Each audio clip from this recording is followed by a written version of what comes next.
Hey everybody, this episode of the podcast is being sponsored by my friends over at Real Mushrooms, my friend Jeff Chilton and his son Sky. I interviewed Jeff on one of the earlier episodes of this podcast.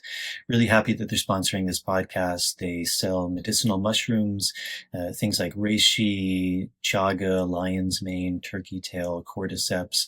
I think more and more people are becoming familiar with the truly amazing benefits of medicinal mushrooms on our physical, our mental, even our spiritual well-being.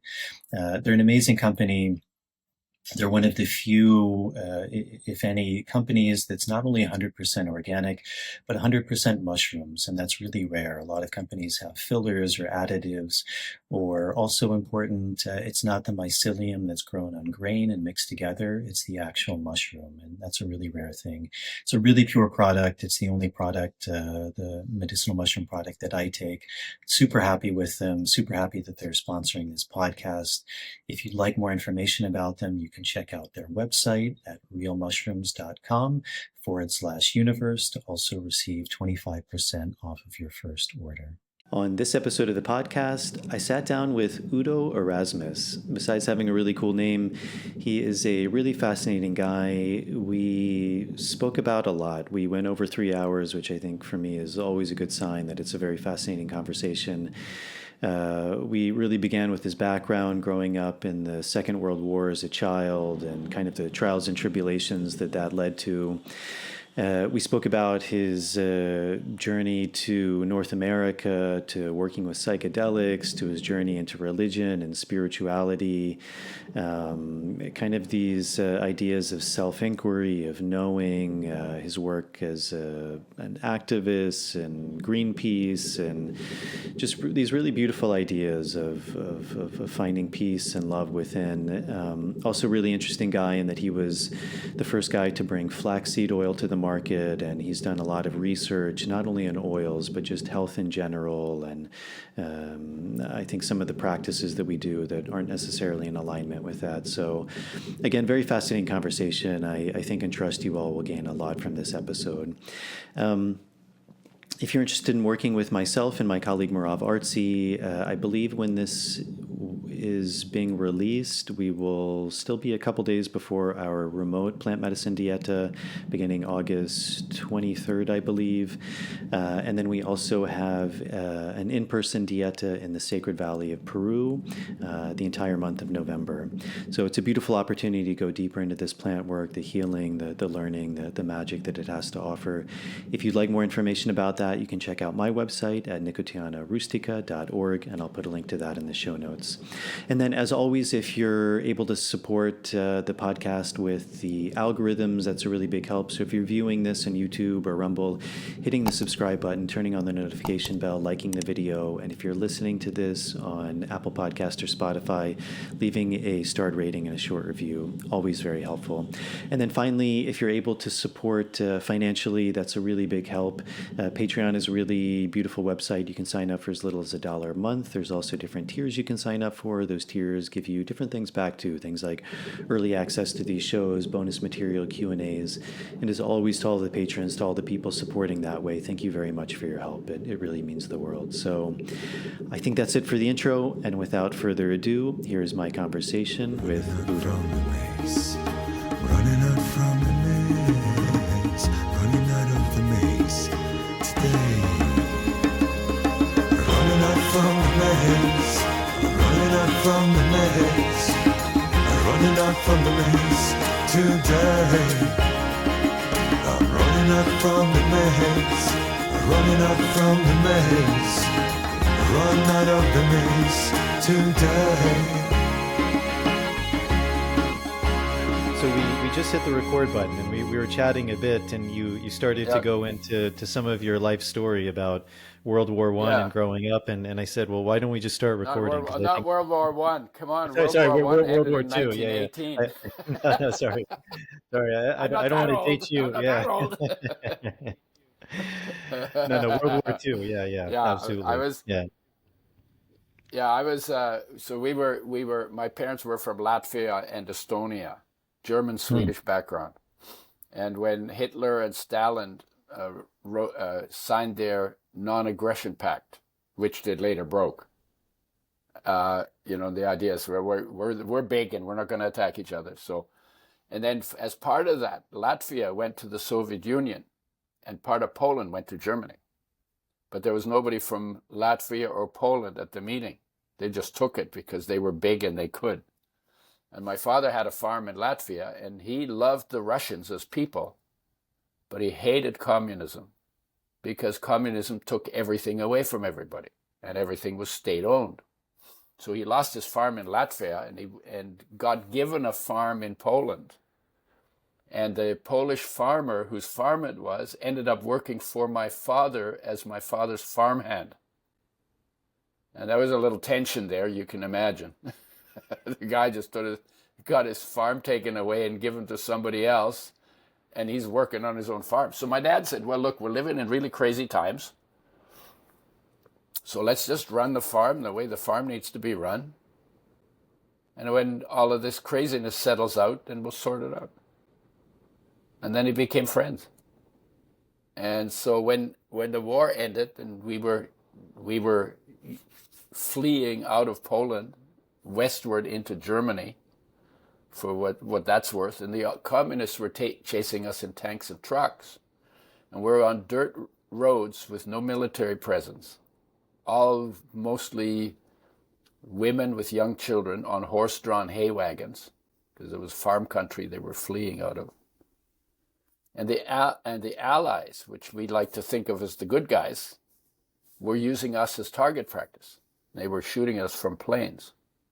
And so my mother said, it was winter, my mother said it was safer to go through the snow-covered fields than to stay on the road, because nobody was shooting at the fields. They were just always shooting on the roads. And so she got off the road. She had 6 kids with her, 6 years and younger. She could only handle 2, so she had to leave 4 of them behind, left them at a farm. And they then took us to Berlin, where we had relatives. And the relatives had fled, so we ended up in an orphanage. And then eventually she got out, and her sister found her and heard the story, and then she came and found us wherever we were and reunited us with the family. So I don't remember a lot of that because I was 2, but I remember not feeling safe. It was always like this, I was like, when in doubt, duck, and I remember being hungry, and I remember not knowing what I could trust, because every day was a different story, because there was so much chaos going on. And so I was 6 years old. I would listen to some German people argue, at the top of their lungs, and it was about something that was really trivial to me as a 6-year-old. So it's probably pretty trivial. And this thought came to me, man, there must be a way that people can live in harmony. And this little cocky voice says, and I'm going to find out how. So I was always experimenting. So I was a born scientist. If you don't know what you can count on, but you figure out how something works, then you know that you can count on it to work that way. And that's what science is about, right? Science was about predict and control. So if you understand how the world works, then you can predict, okay, tomorrow the weather's going to be, of course, we're not that good at it, even with all of our science, but we do have more of a, we know how to build a house so it doesn't fall on our heads. And, we know that if you plant in spring, you can harvest in fall, so we know some things about nature and how the world works. That gives us the ability to predict and control the world that we live in to some extent and make it a little less chaotic. So I went into science,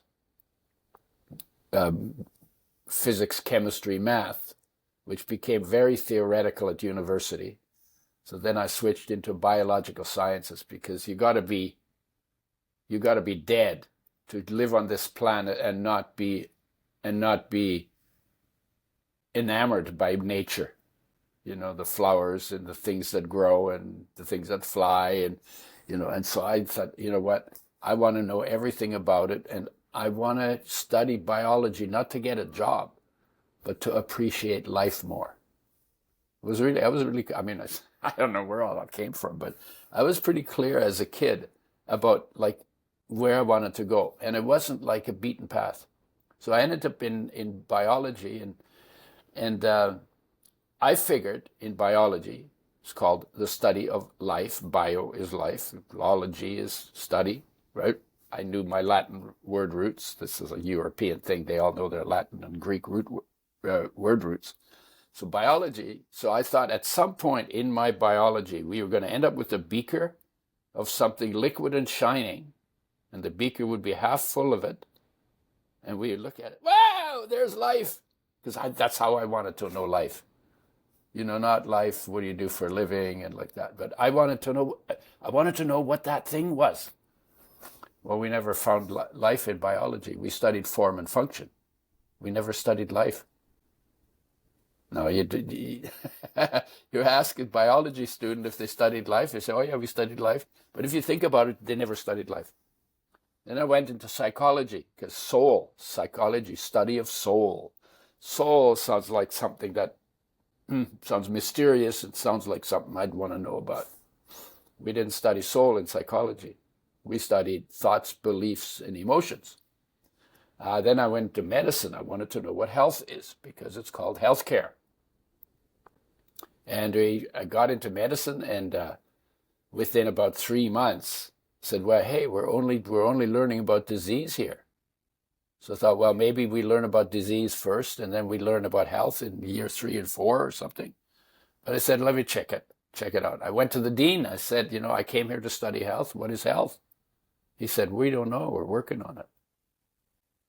And that was probably the most disappointing professional answer I ever got from a human being. You don't know what health is? I came here to study health because it's called healthcare, and you don't know what health is? It's like, what? And of course, they are not studying health because they're actually always just focused on disease. Well, that's like, I want to know what light is, so I look into the darkness. And and if I look into the darkness long enough, I'll know what light is. No. You want to know what light is, you need to look at the light, right? You need to study what you want to know. It's like I want to get to know you, so I only talk to your neighbor, right? No, that doesn't make sense. Anyway, so then something else happened. In first year medicine, we were told that a doctor should always should always sound as though he knows what's going on, even when he doesn't. And that ended my medical career because we call that lying on the farm. And the idea, it made sense to me if somebody came with a problem and I didn't have the answer. I'd say, well, I don't know the answer to that, but let me see if I can find it, and then look for the answer and say, I couldn't find an answer, or whatever you have to do, but you do it honestly with people. And so I said, no, I'm not going to make my living lying to people. So I went back into biological sciences because I was learning more about health in the normal functioning of normal creatures in normal situations. But nobody called it health. But I figured it out, right? So then I ended up in biochemistry and genetics. But there was always still something missing. And I felt it here. Like when I was 17, my heart started to ache every day. And I couldn't shake it. And what we usually do when our heart aches, we either distract ourselves by doing something else, or we ignore it, or we deny it, or we try to rationalize it by something, or we blame somebody for it. Because we don't know what heartache is, and so we don't know what the cure of heartache is. So from 17 on, every day I felt it. And I couldn't find enough distractions because I had already had my distractions, my war and all that stuff. So I was a little bit case hardened. And eventually I left university because I was still looking for it and I wasn't finding it at university. And I'd gotten into social psych and I did a little bit of theology and sat in on some classes and anthropology. And there was like nobody had, and I did literature. I was a Shakespeare fan and so I never got that thing to make my heartache go away. And I didn't know what it was and nobody was talking about it. So I'm talking about early 60s, right? I started university in 1960. Yeah. And so I left university, and then because if it's not at university, I'm not giving up to try and figure out what's causing my heartache. And it was not physical. I wasn't physically. I was in pretty good shape. And I had heard the people in arts at the university. They were taking LSD, and nobody in science was doing that. So I met somebody, and I said to him, "So what is LSD like?" And he looked at me just like with this real kindness, and he said, "Well," he said, if you haven't taken it, I can't explain it to you. And if you have taken it, I don't need to explain it to you." And I thought, what a strange answer. And then I had the chance, I worked in a neurological research lab. And Sandoz, the originator of LSD, lysergic acid diethylamide 25, right? LSD 25, wasn't it? Right? They had sent samples, like 144 ampoules, like in rows of 12, in a box, 100 micrograms each capsule in a little liquid capsule. And they had sent it to this neurological research lab that I worked in. And I knew what it was. They weren't using it. So I snitched 6 ampoules out of the back of it. Because I knew about it, right? And I had a friend, a couple of friends in the arts faculty who sat with me when I took LSD. I broke the capsule. I put about 60 micrograms on a sugar cube. That's how we were told that you take LSD on a sugar cube, right? And I took the 60 micrograms, which is a very small dose. Some people were taking 600 micrograms, 60 micrograms. And they sat on the couch just to be with me. And I was rolling on the floor, laughing and crying, like tears running down my cheeks, laughing in time to Mozart music. And it struck me as the funniest thing that I had ever come across in my life, that everything that I was so studiously looking for out there was all already inside of me. That was a huge, huge eye-opener, huge door opener. And I would say my war baby personality melted, because it was all of a sudden it was like, oh my God, I have 1,000 different choices of how I want to live my life. And it never occurred to me ever, but this in 1964, so I was 22, had never occurred to me that I had choices about how I wanted to live. And that's because I came out of this very condensed environment, right? And and it was all like cut and dried. And so, oh my God, there's 1,000 ways I could live. And then it took me, probably 15 years before I figured out how I really wanted to live. But it just totally opened the door. And then I spent a couple of years, tried all kinds of different morning glories, and there was a couple of morning glories. One is called Heavenly Gate, Pearly Gates, and the other one was called Heavenly Blue. And they have something in it that's very similar to LSD. And we did mushrooms, and we did mescaline, and we did cactus, and, there's a bunch of other stuff, DMT, grass. So I tried all kinds of stuff. The only thing I didn't like was speed. That was not my drug. In fact, I did it once, and I was supposed to study all night to cram for an exam, and I spent the whole night pulling all of the hairs off my arm, right from my wrist all the way to my elbow. And then in the morning, I was in a lab studying, right? And there were cats and dogs, and there were some monkeys and stuff, and something fell early in the morning, and my heart started to race like crazy. And I said, this is not my drug. So I took the rest of what I had and I flushed it down a storm sewer. So I didn't like that. And I tried even the Downers Quaaludes. I didn't like those either. And I never tried heroin or cocaine because you had to pay for those, and the psychedelics were always free. I was a bit of a stud in those days. By the time this was like 1968, I quit university. From 1968 to 70, I was doing the psychedelics, other than the one from 1964. And so I'm in the second half of my 20s, and I was a bit of a stud. So I lived in a house, and people would bring the dope, and so all my dope was always free. I think that in my whole career, I bought one lid of grass for $10. That's the only money I ever spent on psychedelics.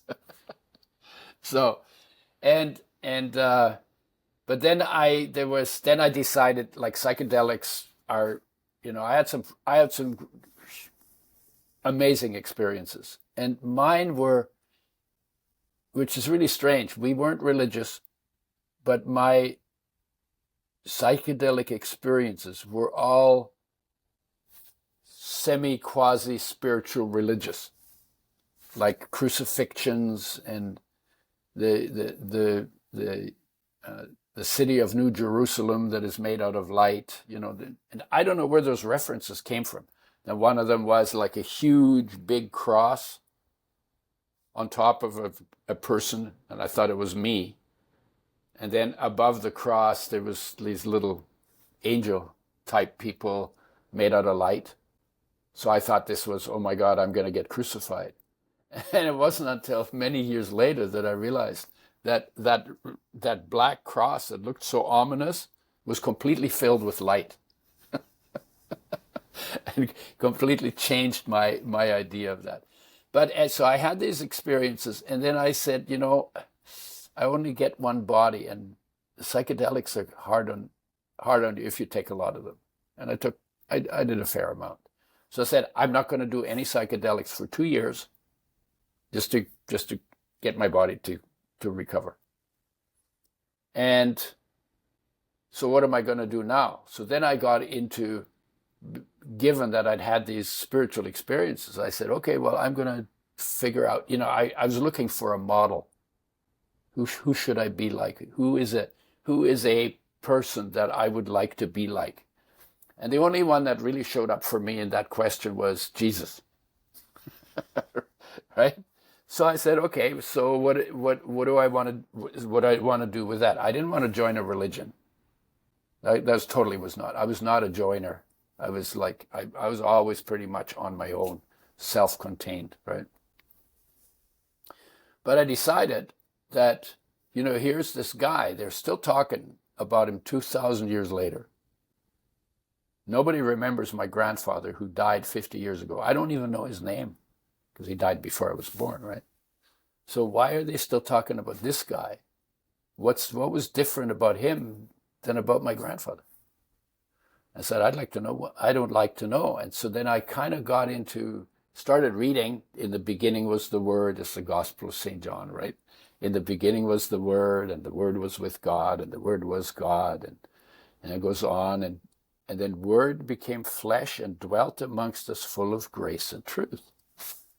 And to me, like, the hairs go back on the back of my head, even when I say it now, right? And it's like, okay, well, poetry. I wonder what John was feeling that inspired him to write that poetry. I want to feel that. And then I thought about it, and I said, no, actually, why am I stopping with John? Actually, I want to feel what Jesus felt. That made his life, that made him live like he did, do what he did, and talk like he did. So what was his experience? I want to have that experience. And then I got a red letter edition. You know what that is? Red letter edition. Okay, so red letter edition is a King James version of the Bible in which everything that Jesus says is printed in red ink and the rest of the Bible is in black ink. And the reason why is like, I'm thinking, okay, I'm 2,000 years late to the party here. How do I get the goods? Right? And so I figured I'm going to focus on what he said. I'm going to think about what that means. So I didn't ask anybody to interpret it for me. But then it's like, and there's some really cool stuff in there. Like kingdom of heaven is within you. Okay, well, if God lives in the kingdom of heaven, and I think we can accept that, well, then God must be inside of me too. Okay, well, if God is inside of me, maybe that would not be a bad idea to have a relationship with it, whatever that is, right? Get to know it, because God's supposed to be pretty cool, right? And then he says, seek first the kingdom, and then everything else will be added unto you. And say, okay, well, I know the kingdom is inside, so I should go there first. So I would have to do something to move my focus inside my body. Of course, I didn't have a clue how to do that. But I was thinking about it. Then he says, what you have done to one of the least of these, that you have done to me. And the only way I could interpret that was, I'm in everybody. So here's the master saying, the master lives in everybody. So that was interesting. So there was a lot of stuff. So I had some, and I put little things that he said to the test, and I had some really nice, really beautiful experiences, magical experiences. And then this group of people came to Vancouver from California. They were called the Jesus People's Army. And that should have been a warning, because army was not a high-ranking term in my vocabulary coming out of the war, right? But I missed the cue.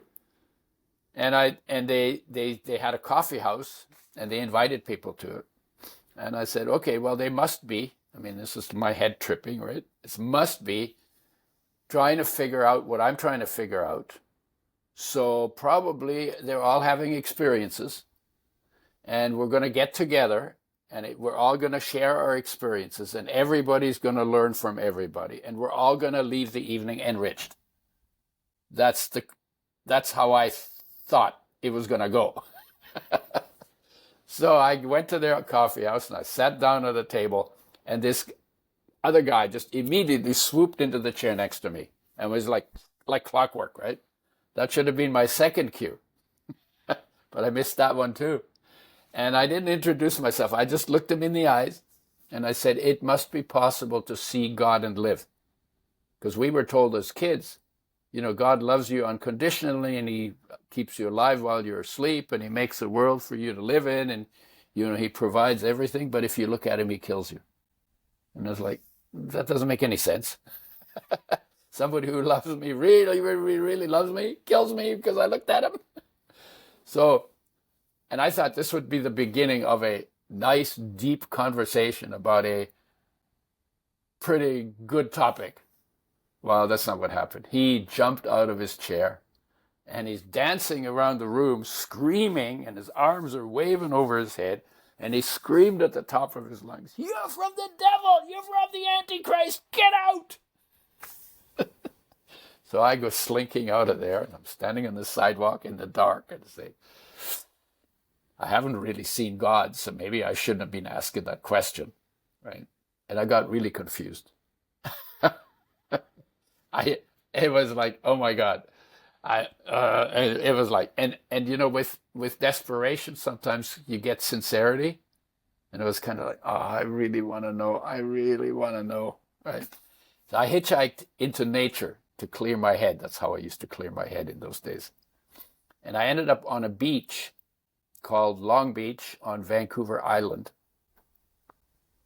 And the place was completely deserted. It was late summer.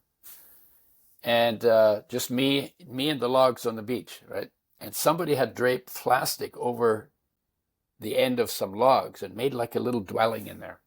Say, okay, there's my hotel for the weekend.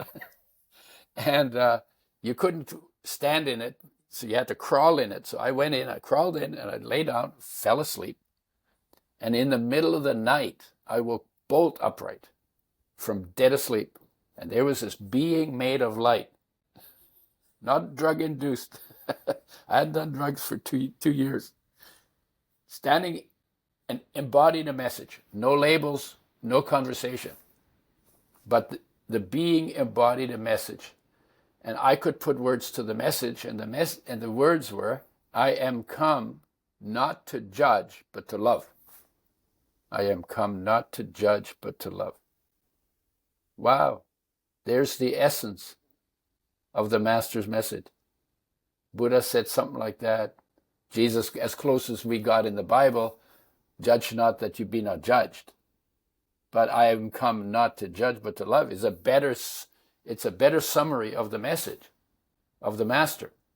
I have never had since that day, all my confusion and desperation evaporated instantly. I've never had a question about what was the message of the Masters. And then I started thinking about it. So who was that? Well, was that Christ? Because I was sort of like chasing that down. Or was that soul? Or was that spirit? Or was that life? Those were the options that I thought it might be. And I came to the conclusion that it was all of them. All of those words are the same. They refer to the same thing. Soul is sometimes used in a different way. But to me, it was like, oh yeah, well, okay, I get it. I get it. So life, if that's true, if life is Christ, then every human being has the Master living inside of them. And in fact, life, the Master, in your body, in and of your body, is omnipresent, omnipotent, and omniscient in your body, weighs nothing, runs everything, and its nature is unconditional, empowering love for your body. And honestly, that one experience, I don't know how long it was. Could have been a split second, or it could have been 5 minutes. I don't know. And I couldn't, and this being was not male or female. So couldn't tell what gender it was. Couldn't tell if it was old or young. But it was real. and that was like, okay, there's the, that it took me quite a few years. I said, okay, there's the biology that I was trying to find. I actually got my experience. It wasn't a beaker of water, it was a human being made of light. Right? It wasn't a beaker of light, it was a human being made of light. And there's my psyche in psychology that I didn't get in psychology. And there's my health, because it's also perfect health. Life is perfect health. And all healing, when you're in the healing arts, all healing comes from increasing or improving the light in the body. Right? Because light puts it all together. Light in passing, like it flows through the body. It's a fraction of solar energy is life. Right? Filtered through the atmosphere, filtered through space, then filtered through the atmosphere, then filtered into plants, then stored in bonds between atoms that it bonds together. And then we eat it as food, and then we break it down in our cells, and the solar energy is released. Now we call it life. So we are all solar energy gadget, and the truth is every creature on the planet is a solar energy gadget. They all run on sunlight. Right? And sunlight is unconditional love. So we are literally filled with unconditional love and surrounded by other creatures whose life is also unconditional, empowering love. So that's kind of where that ended me up. I have not been sick since that day. That was in 1970. That happened. 1970. So I was 28. And then I got to a point where it became a memory, because I learned a lot from it and I referred to it a lot. And so and then it became a memory, and I said, damn it, I want to stay in that experience. I want to live in that experience. And that question took me to a kid who was 14 when I was 30, who said, the peace you search for in the world is within you, and I can show you how to connect to it. And, being a war baby, peace was a big deal to me. I'm thinking 14-year-olds, I'm 30, I've been around, what's a 14-year-old going to teach me? So I was like seriously skeptical. And then he taught a method, he calls it self-knowledge. And I thought the method was too simple because we had finally made it to the moon, and it was really complicated and it took a lot of doing, and we hadn't made it to peace yet, so peace must be more complicated than getting to the moon. My logic, right? Great logic, completely wrong, but great logic. And so he said, well, give knowledge a fair chance.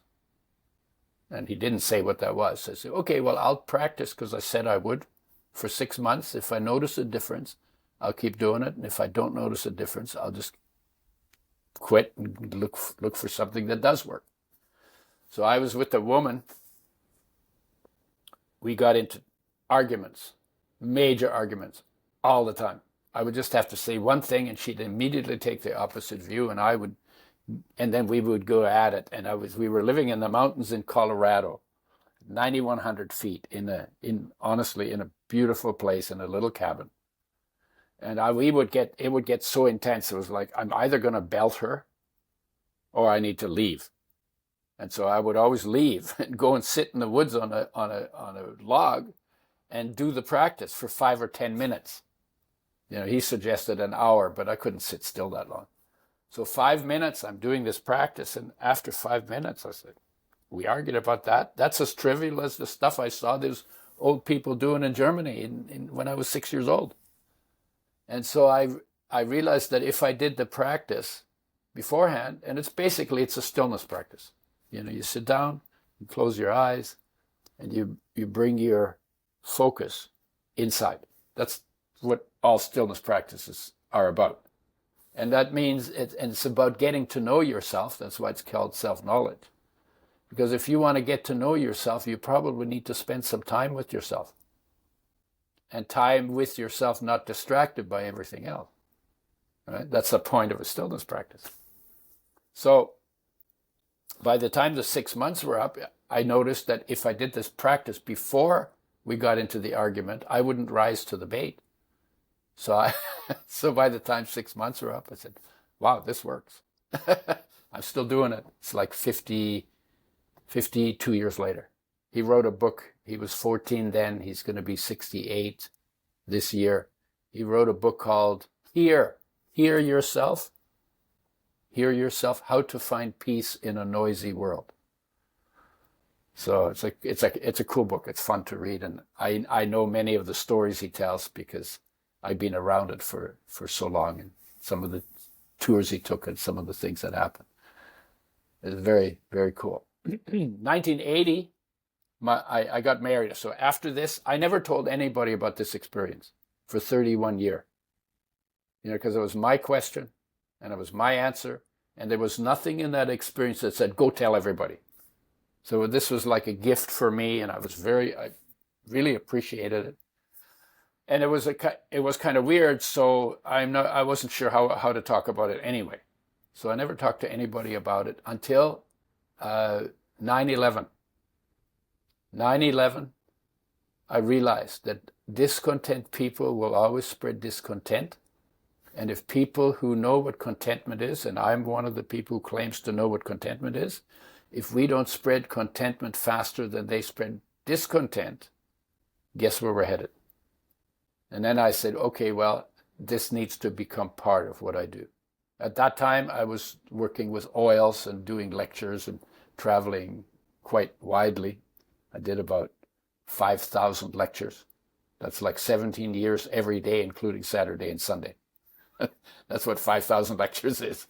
So I was doing that. And then I started to make that part of what I talk about. Because life is perfect health. Getting in touch with life and getting out of your mind and all of the ideas that the negative ideas you have about yourself, that's probably really good for health, right? But it requires a practice. So how do you heal yourself? When you bring your focus into what is whole in you. Life is whole in you. Beyond life, it goes a little deeper than that. Beyond life, which is your individual essence, unconditional empowering love for the body. Beyond that is peace, which is your universal essence, And when you tap into peace by bringing your focus inside to the core of your being, then you recognize that peace that you're a point for, that I'm a point for, you're a point for, every point in space is a point for. That peace goes all the way out to infinity. And that's the universal essence, and everything in this universe is made from peace. And peace has in it the possibility of everything. Even the wars we have take place in peace. You know, there's peace in the warriors, between the warriors, around the warriors, on the whole battlefield. But the focus of the people on the battlefield is not on the peace. The focus is, you're my enemy, I'm going to kill you. And the other side, you're my enemies, I'm going to kill you. If they actually experienced the peace, they would sit down and say, okay, this is stupid. How can we make sure that our kids are safe, that, you know, everybody gets to eat and gets their simple basic needs met? And then they would work together to make life work for everybody. You know, the simple stuff. We might not all have helicopters, own helicopters, you know, but all the simple stuff that a biological creature needs will be taken care of. So, you know, so we put what we do as human beings, we're putting that into peace. So we put war into peace, and we put lies into peace, and we put argument into peace, you know, and we put all the things we're doing. You know, we're putting missiles into peace, and we're putting threats of war into peace, you know, and we're doing that, and we don't have to do that. Because our universal nature is peace, and our individual nature is unconditional love. So we have to be very disconnected from that in order to be that stupid, you know, feel that stupid, talk that stupid, act that stupid. Right?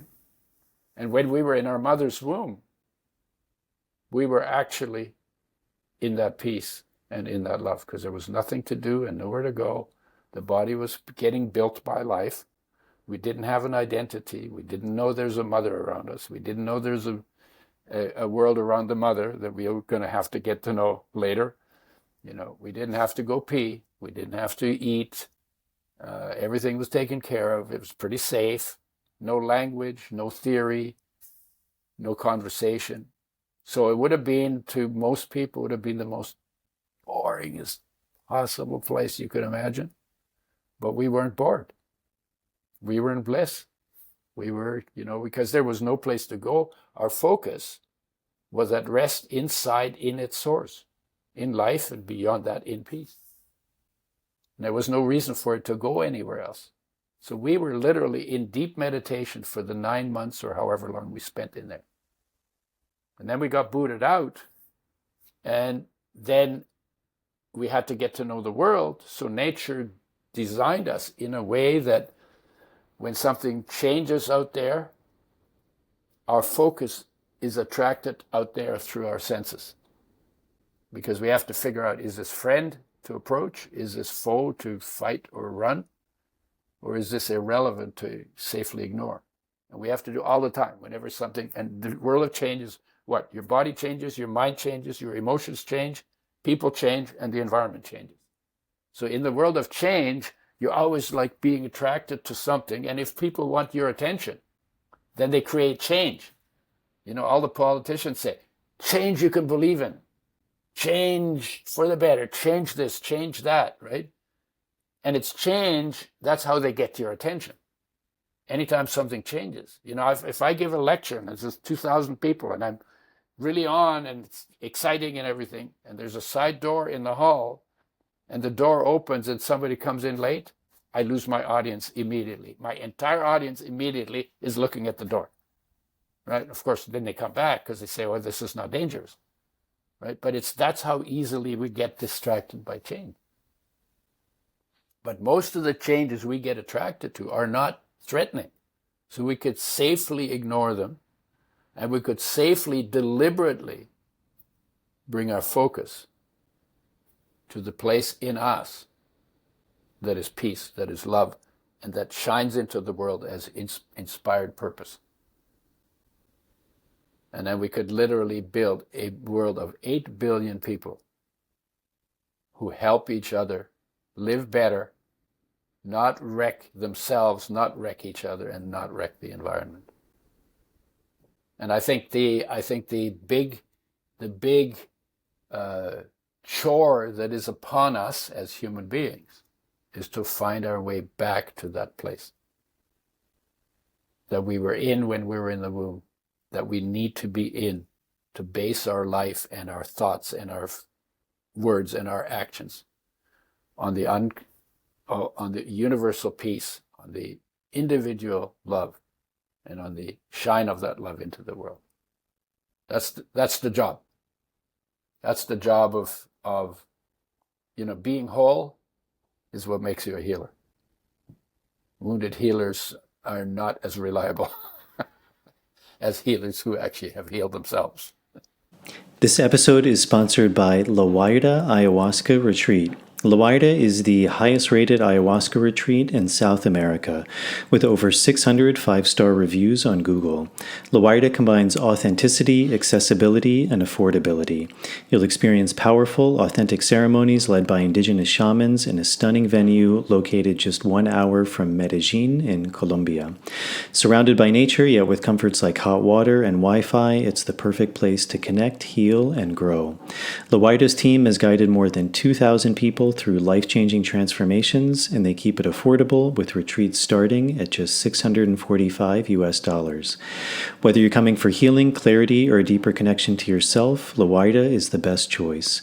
If it is your first time drinking ayahuasca, you will love WWII's 3.5-hour preparation course and integration support, all included in the price.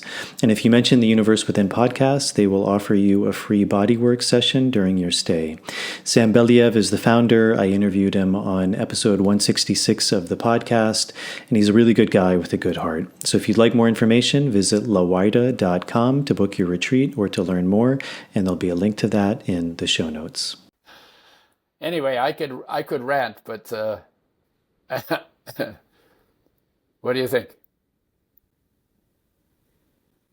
Well, Udo, I think that was one of the most complete and whole intros that anyone's done in this show. So that was amazing. I think we could probably wrap it right there. Yeah.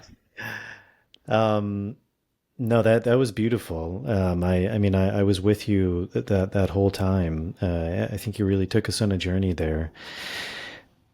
One of the things that just popped out immediately as you were recounting your story, I always find it kind of interesting hearing things as people say, and my mind kind of goes to something. But I mean, obviously, growing up in the circumstances you did in World War II and the lead up to that, I mean, that's going to have a significant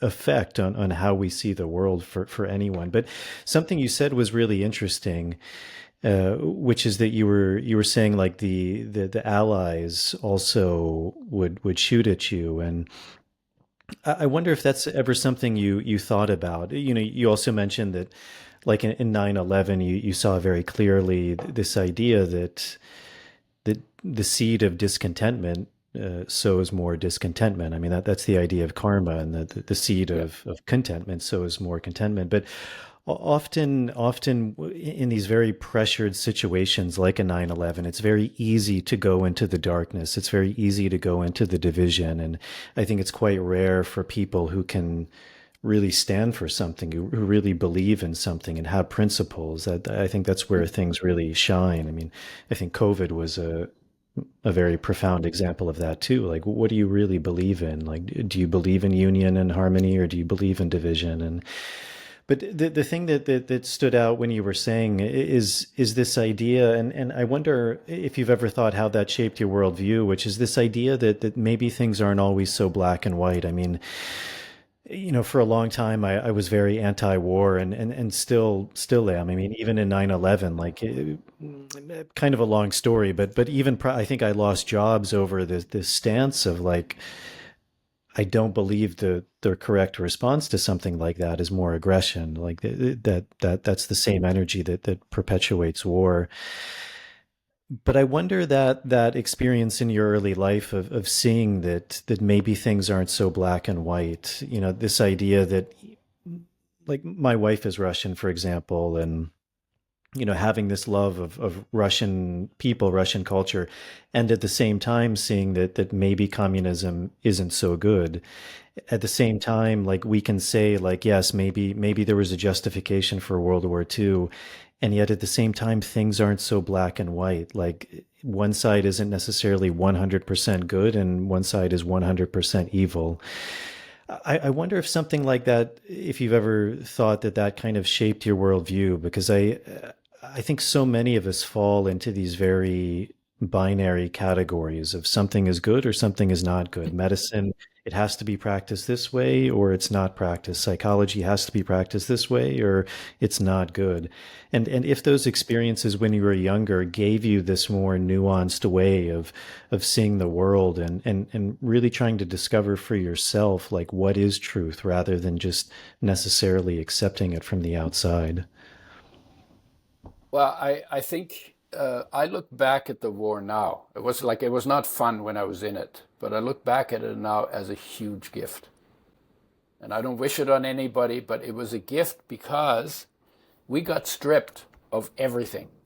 Country gone, farm gone, house gone, the animals gone, the fields gone, the cutlery gone, the chairs gone. Like, literally, we got out of there with what? The clothes we wore, the body we were in, and the life in the body.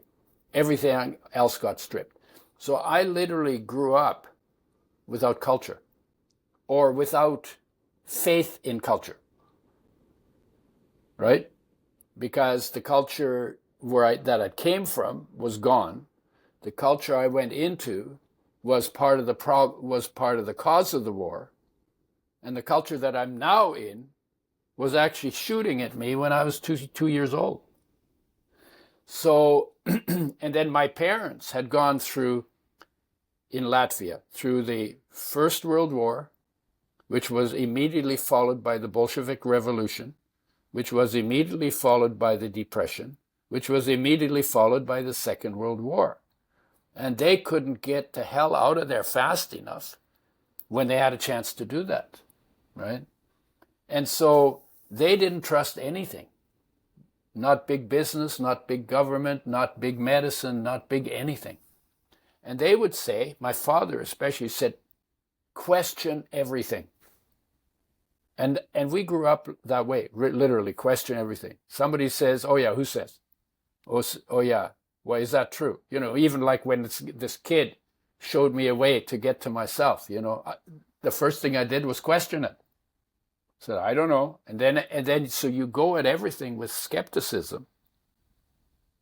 And that continues maybe for your whole life or until you find something that passes the test of being reliable, right? And so for me, I was always into peace. I joined the peace movement until I found out it was an anti-war movement, and we were actually still, it's kind of like, you treat disease and then you prevent disease, but your focus is still disease. So the anti-war movement was you fight wars or you badmouth wars, but you're still talking about war. And then I realized, no, actually, I want peace. And peace is not anti-war. Peace is its own principle. In fact, peace is a presence, is an experience, is a reality that when we lose track of that is when we start drifting towards all the stupid things that result in wars, right? So for instance, I thought about, okay, let's see. They had a First World War, ended in 1918. You would think at the end of a war, people would say, well, this was really stupid. There's a lot of people died and a lot of stuff got messed up and we've got to rebuild everything. And you would think that they would say, well, you know what, this should never happen again. So let's practice peace, right? Well, nobody in Europe practiced peace between 1918 and 1939. So guess what? If they had, I wouldn't have been born in the Second World War. But they didn't. So the war started again. Then in 1945, ended again. You'd think they'd all say, you know what, we need peace around here, so why don't we just focus on peace? Why don't we study peace? Why don't we put energy into peace instead of putting all our energy into arming ourselves to the teeth and making guns and making missiles and making airplanes and making systems that direct the flow of these weapons and explosives? And you know how much energy and how much money goes into that? Why don't we spend some of that time actively asking ourselves, well, what is peace? What is the nature of peace? What does it look like? Where do we find it? How do we put it together? What does it take for people to resolve their differences without guns? Right? These are all reasonable questions to ask.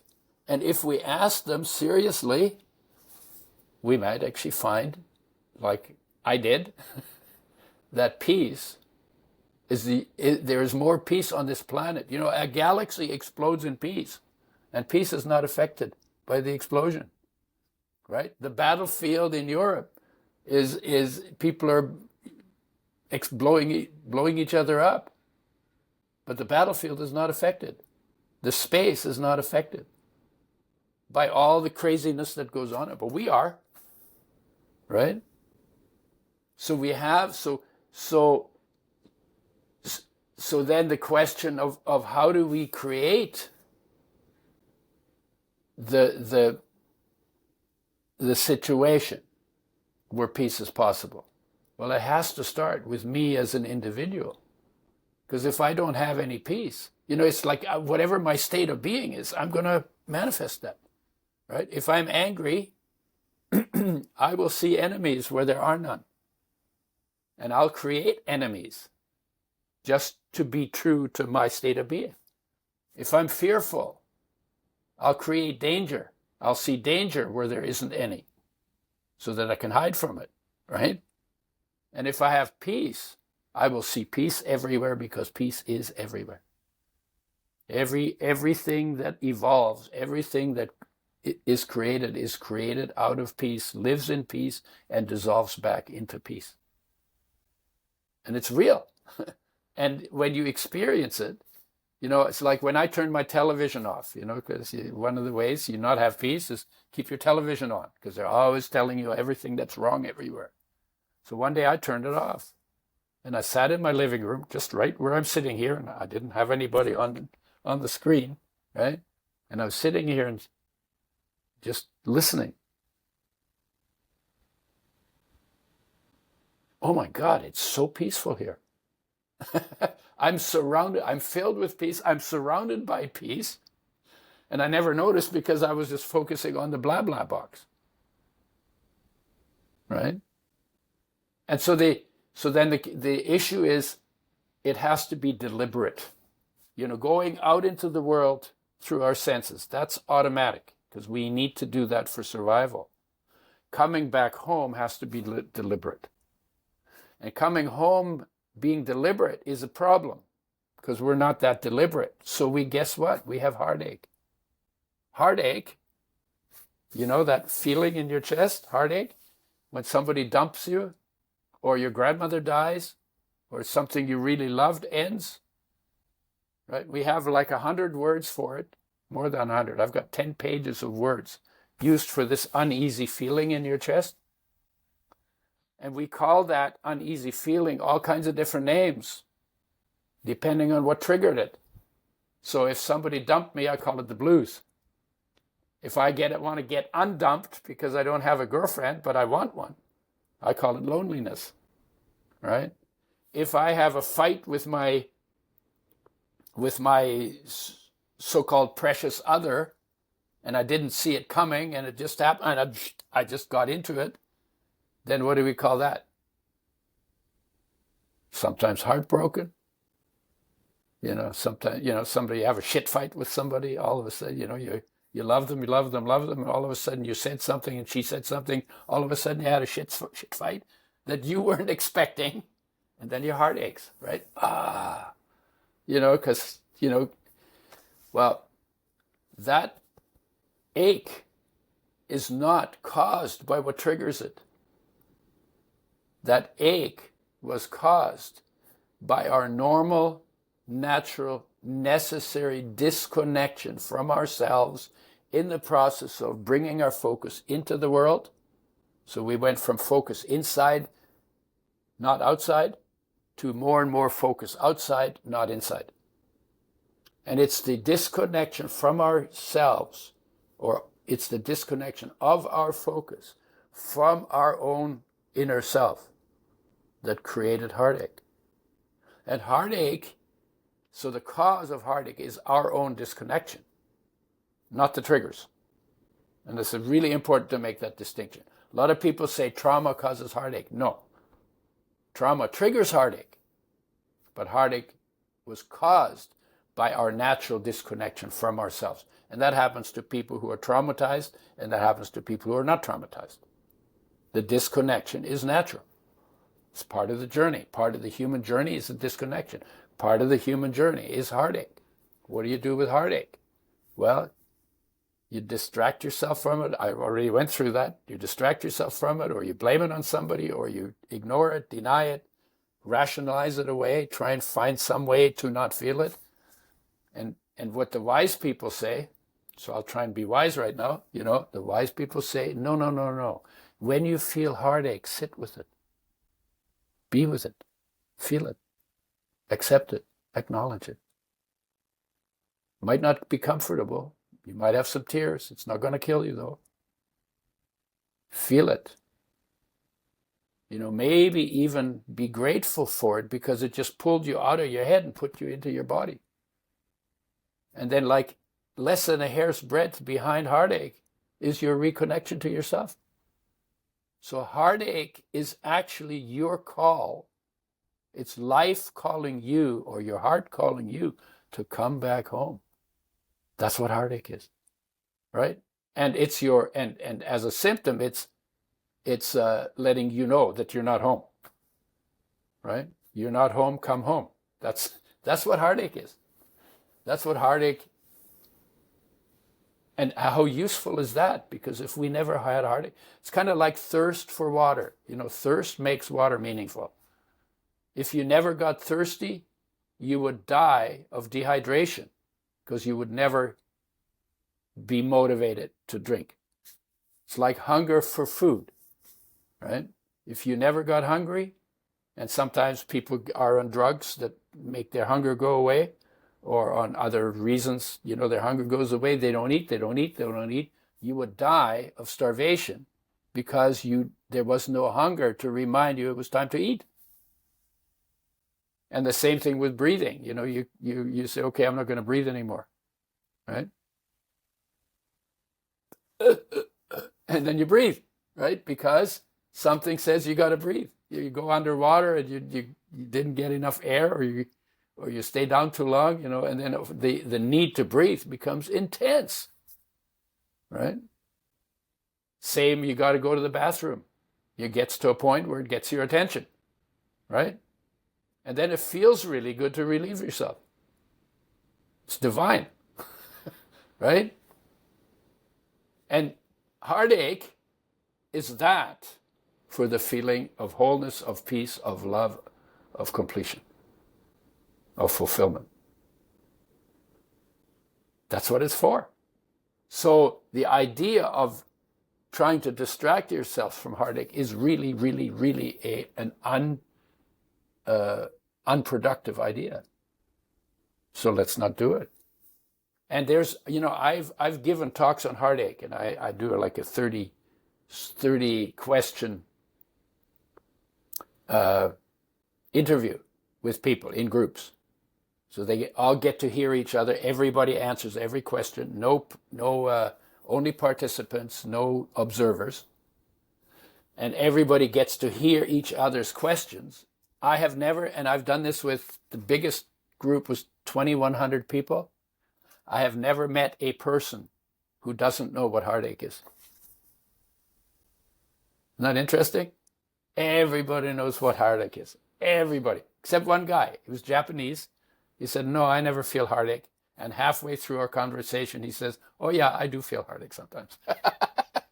So, so everybody knows that. So heartache is heartache like my war is a huge gift because it's the call home.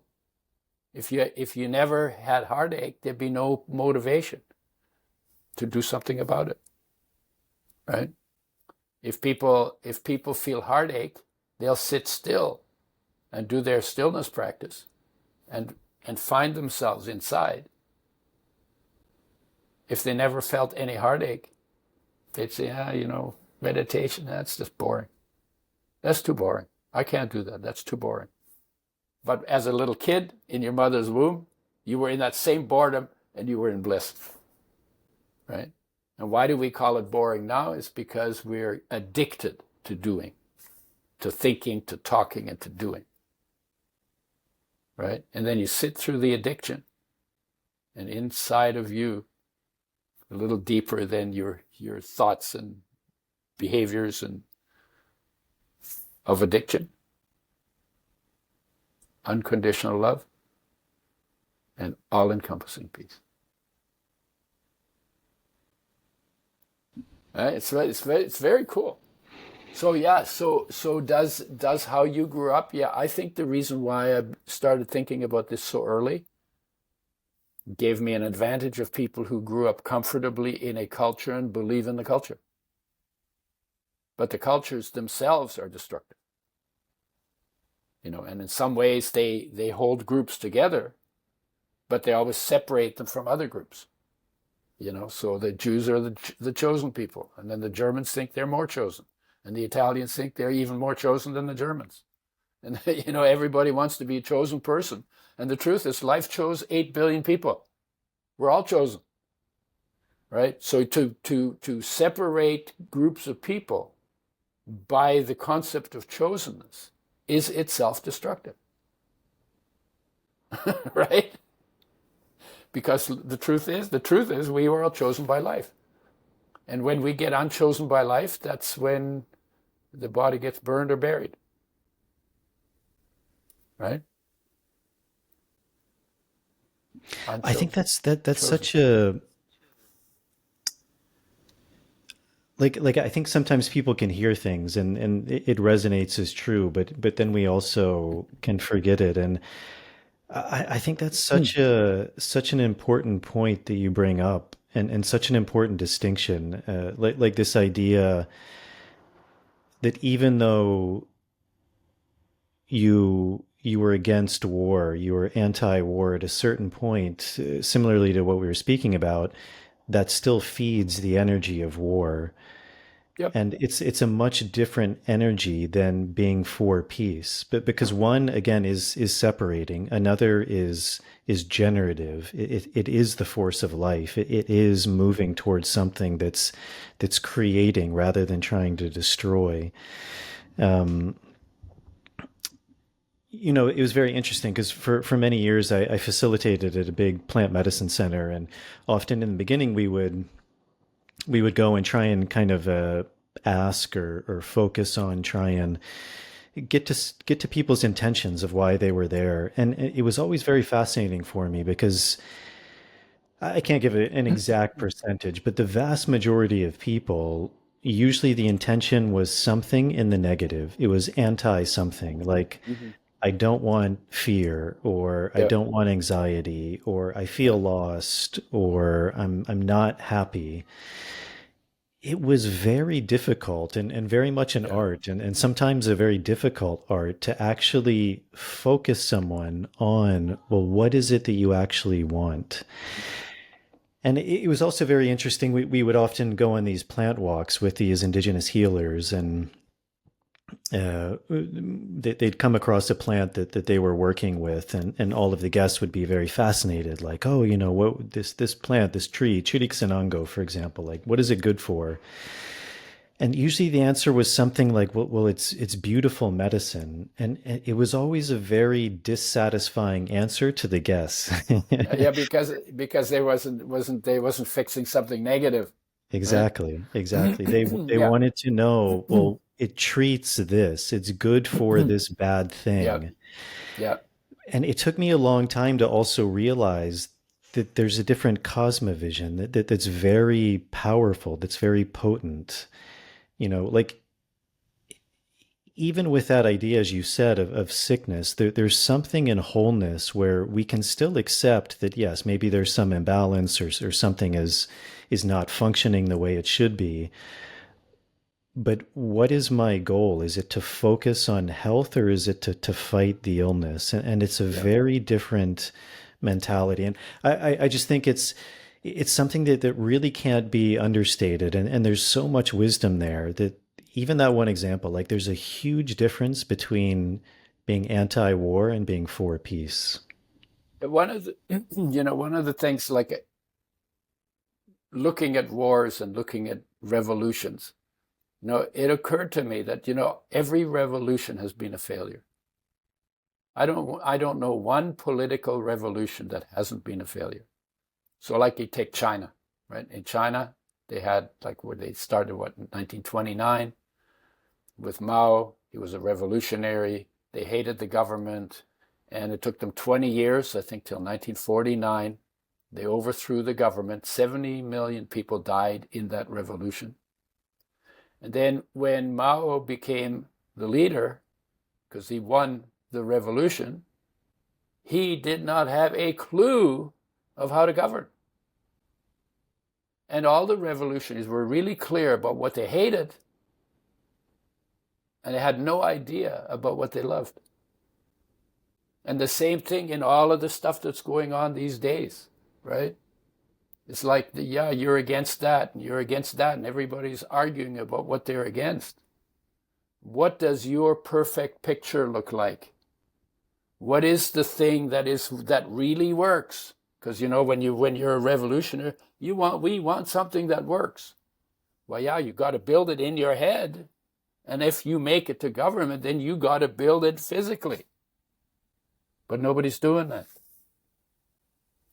You know what I mean? Nobody's doing it.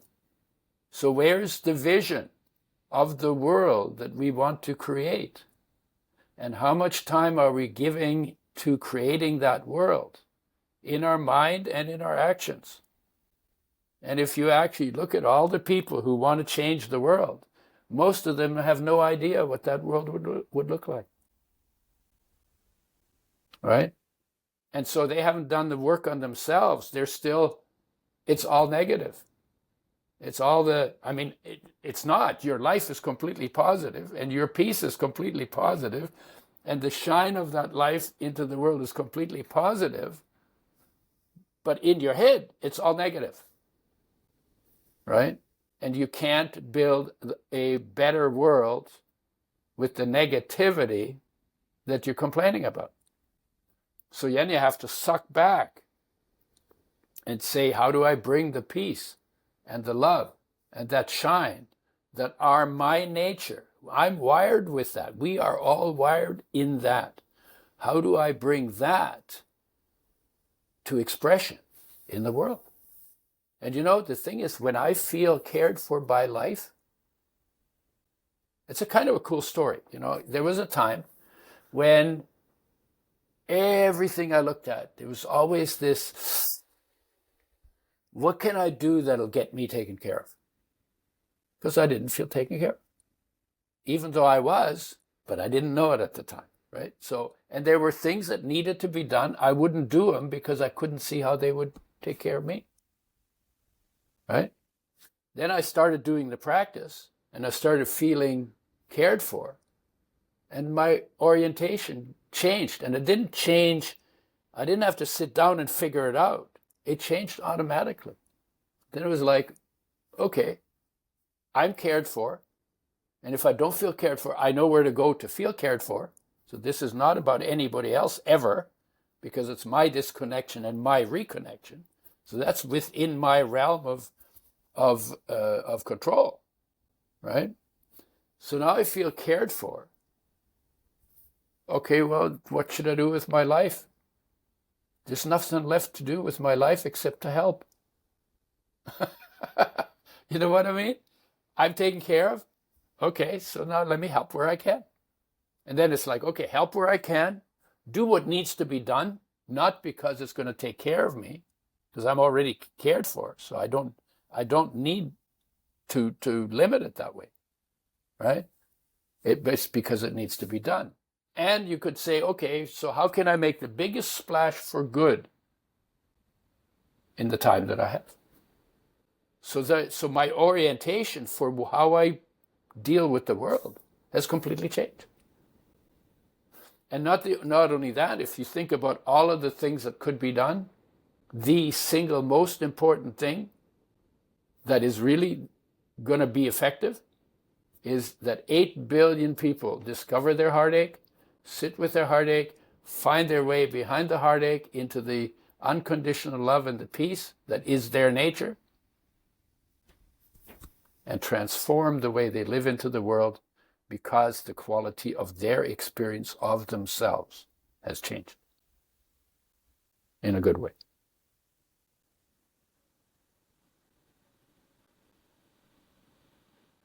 I mean, that's cool, right? Isn't that cool? It's like way cool,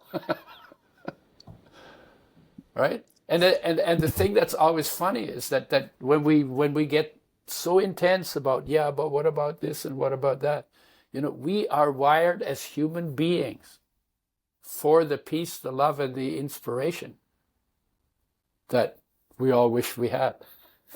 You know, and we have it. It already runs our life. But then we go blah blah blah, you know, and then all the blah blah blah is not expression of that. That's like expression of disconnection from that. And that's where we create all the problems. Right?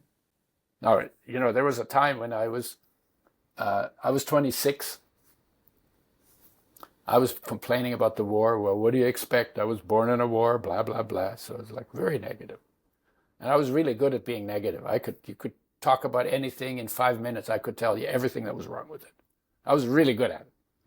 And then my sister took me aside one day and she said, you know, Udo, we agree with all the stuff you talk about, but the problem with you is you only talk about it. You don't do anything to make it better.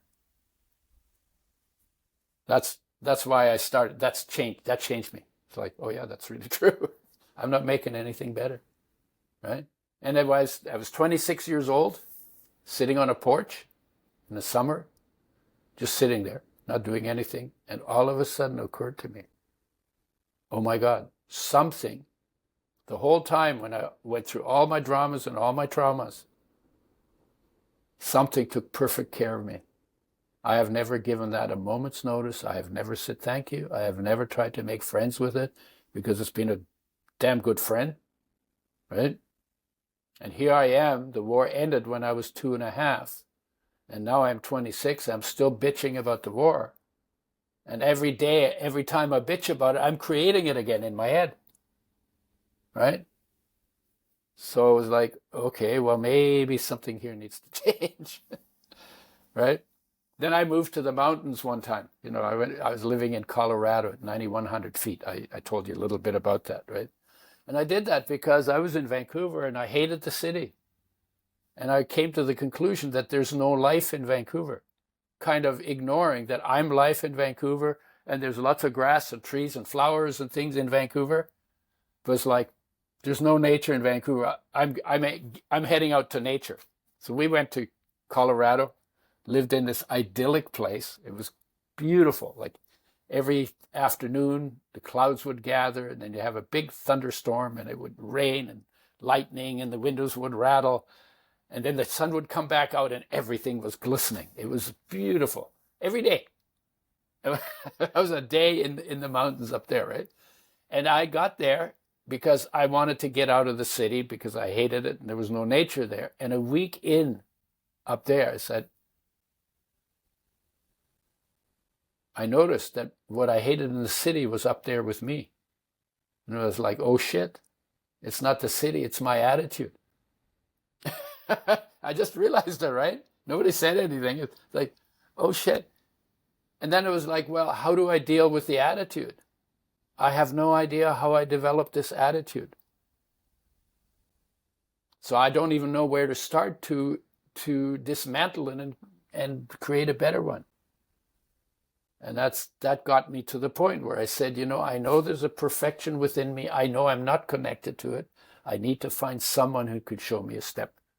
And the next morning, I met the 14-year-old boy who said, the peace that you search for is within you, So I stayed with it because I did want the peace, but I didn't think he could do it. So, but I was going to, just in case he could, I wouldn't want to miss it. So it was really iffy for, everything was iffy for me. But it was like, I got to a point where I recognized that what I'm complaining about in the world and what needs to change in the world begins with me.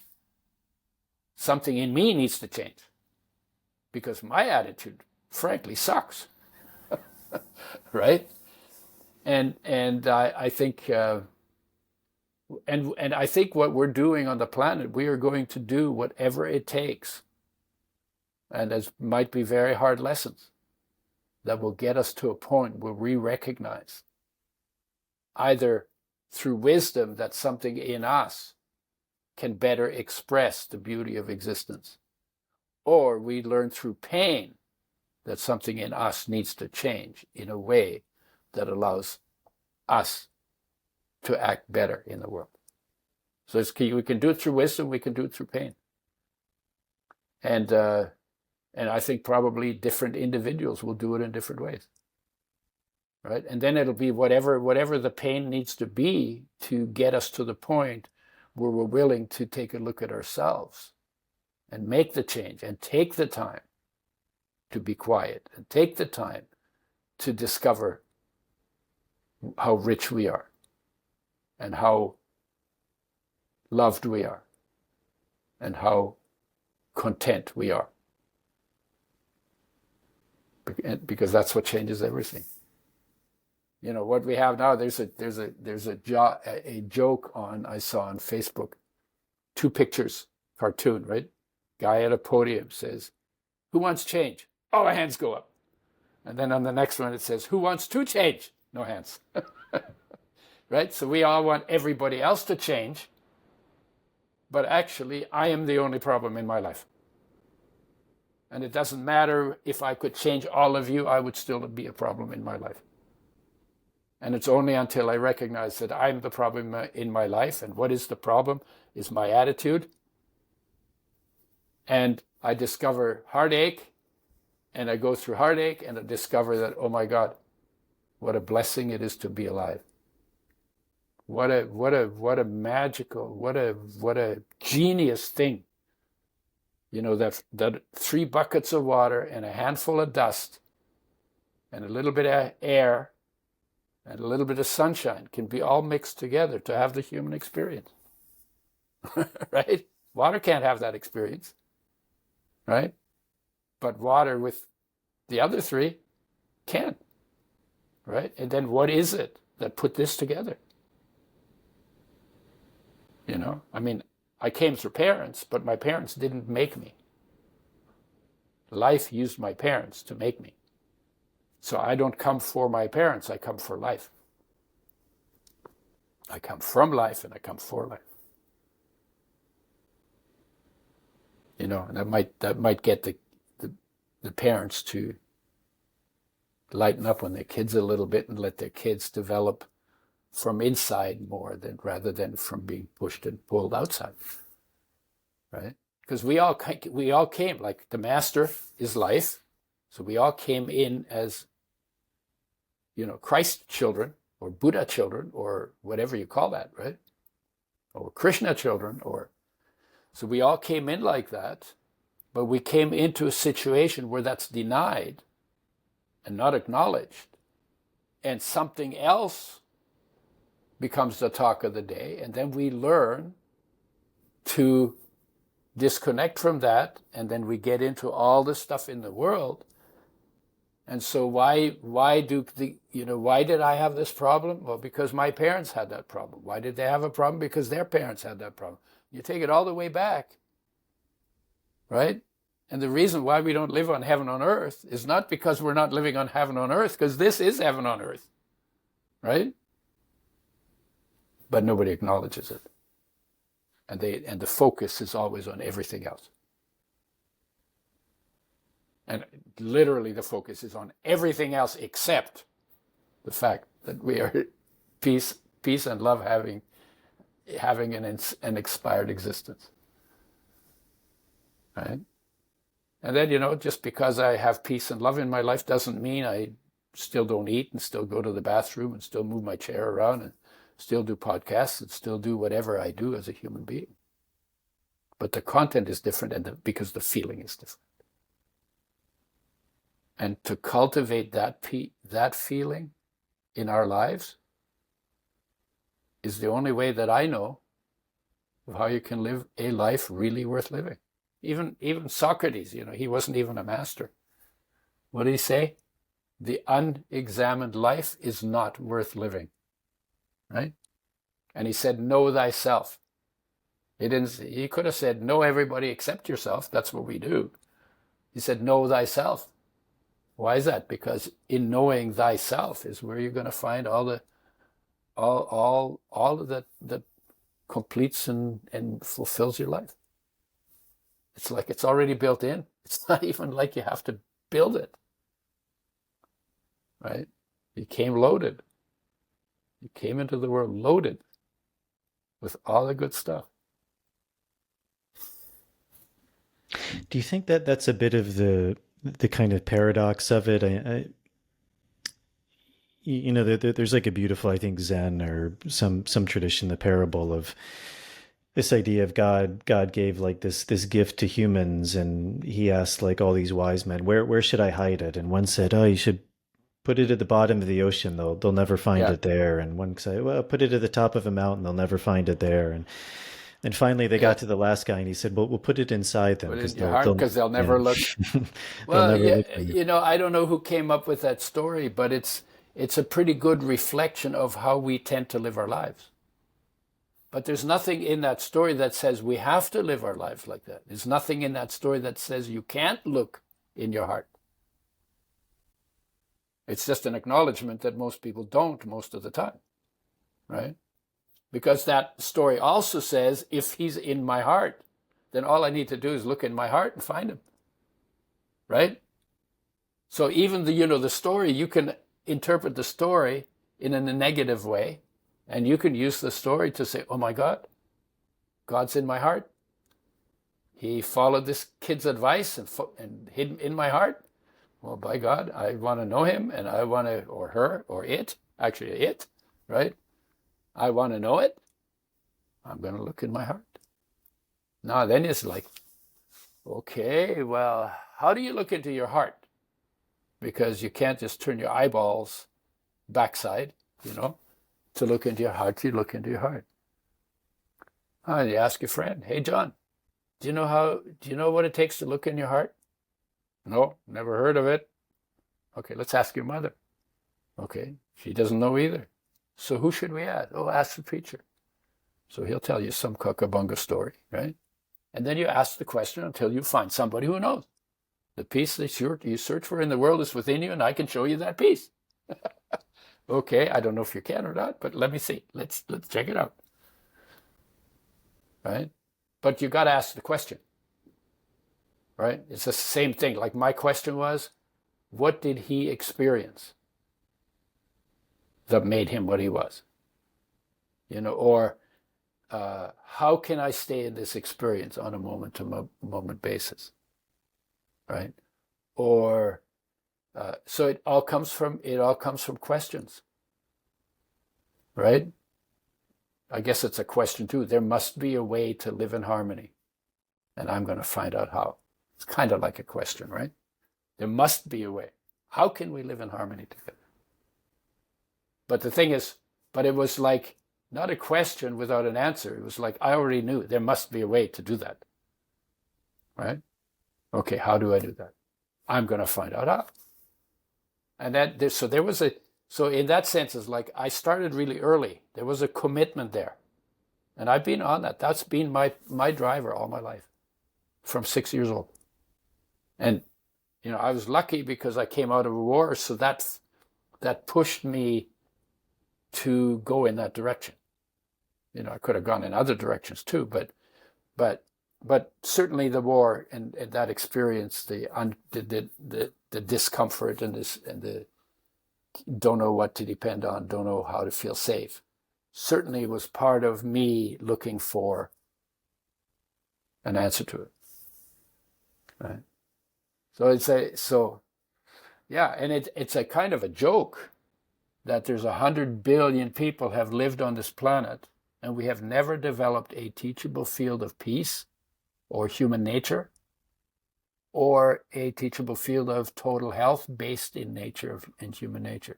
And honestly, human nature and total health got to be the two biggest topics on the planet for everybody. And yet in 100,000 years or in 200,000 years and 100 billion people living here, we have never created a teachable, organized, systematic field of either health or human nature that we could teach our children instead of teaching them the garbage that we teach them because we didn't learn it either, right? Like, it's really funny in a way how we could be so stupid, right? Because when I say it, it makes sense, doesn't it? Doesn't it?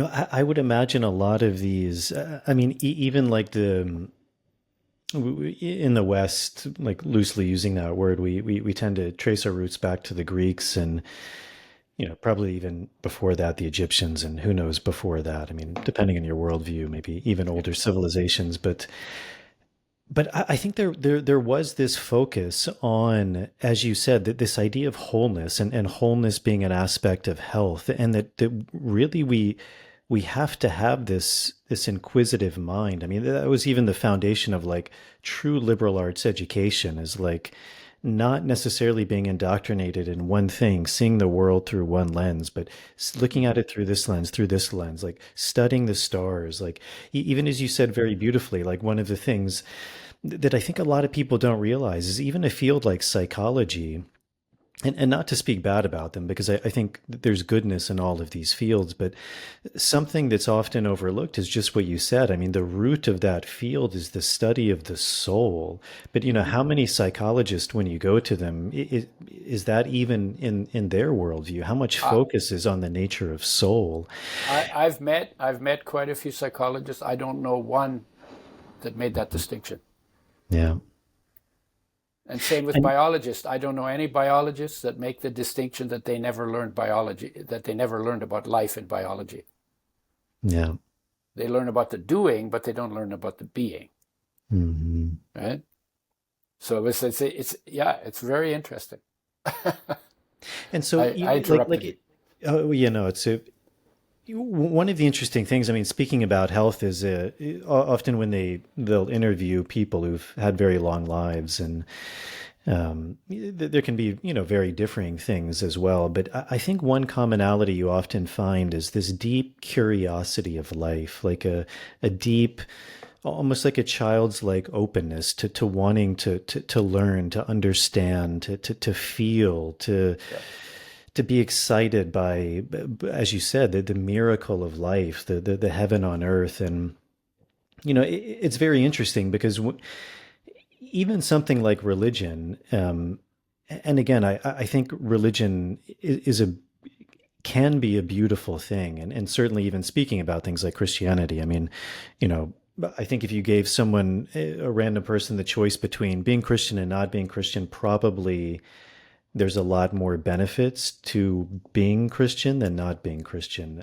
just in the sense of there's teachings, there's community, there's faith, there's a questioning of things.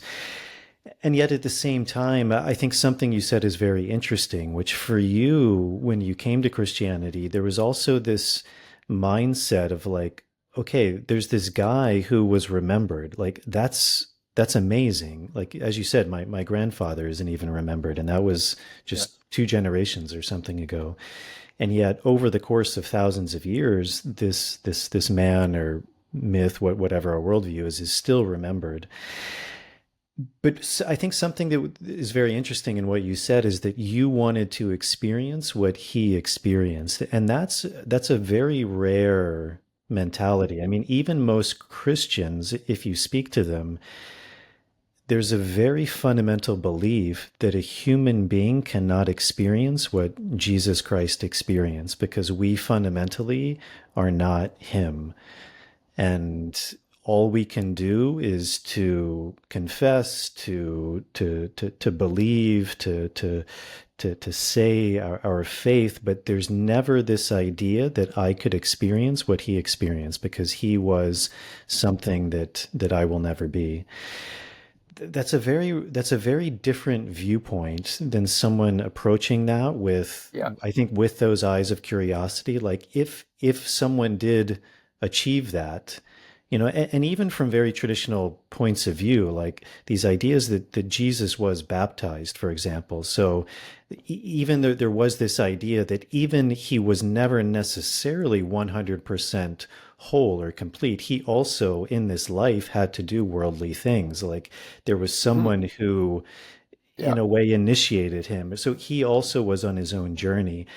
But there's often this disconnect that separates a human from him, and that what he could do you could also do, which is so interesting because, as you said, like from the red line version of the Bible, those Yeah. are very direct quotes that Jesus says in the Bible, like the things that I have done, you too can do No, those, he like said, even more than I even can you do, more. Yeah. will you do. Yeah, yeah. Yeah. And I make a distinction. There's the master who is a human being, and I would say is different from us only that he takes the stillness practice seriously. So he's connected within himself to the divine or to the cosmic or to the whatever you call that, okay? And, died like a man, like there was nothing divine about what happened to his body, at least, other than the resurrection. And actually the lesson, in my view, is the lesson is every body will one day be crucified. Actually, the Christ story is the story of every human life. Your lowly birth, right? You know how they call it a lowly birth? So St. Augustine said, yeah, we're all born between the urine and the excrements. Oh yeah, you think about it, said, oh yeah, that's really true. Well, that classifies as a lowly birth, right? And then you do what you do. There's the lost years, and then there's your contribution and your teaching, and then, maybe false accusations and betrayal. And eventually everybody gets crucified in one way or another. Could be old age, could be lead poisoning, it could be an accident, but everybody gets crucified one day or another. That is the nature of the body. Okay, if you're just looking at the science of it. And death is not the end. Because the energy that is life, when that separates from your body's finished, but that energy is not finished. It goes wherever energy goes. That energy is indestructible. Can change form, but it's indestructible. So something remains. So then you have an ascension, right? That would be the ascension. Body gets crucified and life ascends out of the body. But then you take this story, and you could do the same thing, the human story of Buddha and the human story of Krishna. And in the East, they call them God men, which is like a man who is in touch with God, who is both divine and human at the same time, because he's fully present in all of his being. Okay, so you have that in the story of those masters. But somewhere along the line, an institution took over the teaching, turned the teaching on its head, and then used it to control people. Now, there are still people who get benefit from it because the story is the story of the thirst of the heart for completion. So anytime anyone with a thirsty heart, even, Billy Graham, said there's a hole in your heart hole in your heart. There's a thirst in your heart. And that's a God-shaped hole. And God needs to go in there. And then he pushes Jesus into that hole. Instead of telling you to bring your focus into that hole that in fact is filled with love and peace. Only your focus wandered off. So it's misrepresented in some ways, but it was also used to control people and to turn people into mobs. So then you had Christian mobs against Muslim mobs, or groups of people holding one idea and then using that against other people. And then the idea of sin, Jesus didn't say you're screwed. He didn't say I'm perfect and you're screwed, right? He never said that. That's not anywhere in the red letter edition, right? But how did we come to the point where it's like he was perfect and you're screwed, and the only way you can get unscrewed is through the church? Oh, that sounds like a membership drive, right? So when you talk about the individual journey to completion, that's not an institutional journey. That's a biological journey. It's about your biology, right? And then you look at science. Well, science was a reaction to religions imposing ideas on people without proof, right? And so then science went and explored the outside world, and then said, well, if you and I can both agree that we're seeing the same thing, well, then it must be true. But you can't do that for the inside, because you can't go inside of me, and I can't go inside of you. And so my truth is for me, in my experience. And we might be able to talk about it and understand each other if we both had that experience within ourselves. But it doesn't lend itself to verifying it with other eyes, because that's not how the internal works, right? Because you're alone in your internal, whereas on the outside you can compare notes. And so religion didn't want to do the subjective. I had a philosophy of science teacher, and one day he said to us, it was a course where you learn about philosophy of science, obviously, right? He says you cannot be objective about anything subjective, about anything about yourself. And, question everything Udo, it's like, really? That doesn't make sense to me. So I said to him, so what is objectivity? He said, well, objectivity is an attitude. So I said, so can you teach that attitude? Of course, we teach people in these classes that every year. So it's an attitude that you can learn. So if you can learn the attitude, you should be able to direct it this way and this way and this way and this way and this way and this way and this way. Yeah, and this way. And he went apoplectic. He totally lost it. He totally lost it. Because he couldn't argue with the logic. But he had been told in his courses and never thought about that you can actually be objective about yourself. So, of course, I was giggling because I got him, right? As a kid, right? I was like 20. Well, how old was I? I was probably 19 at that time, right? And then I started thinking about it. So how do you prove that you can be objective about subjective? Well, we do that all the time. You go to a doctor and you say, doctor says, why are you here? My knee hurts. That's objective, because your knee hurts, right? Then he says, right or left leg? Right leg.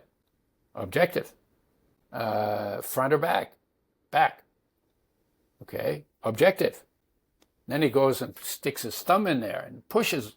And he says, does it hurt more or less? More. Right? So every time you give him that information, it's objective about your subjective situation. And he requires you to be able to describe it to him in an objective way, because if you went in and he said, "Why are you here?" said, "Oh, nothing," then he couldn't do a diagnosis, right?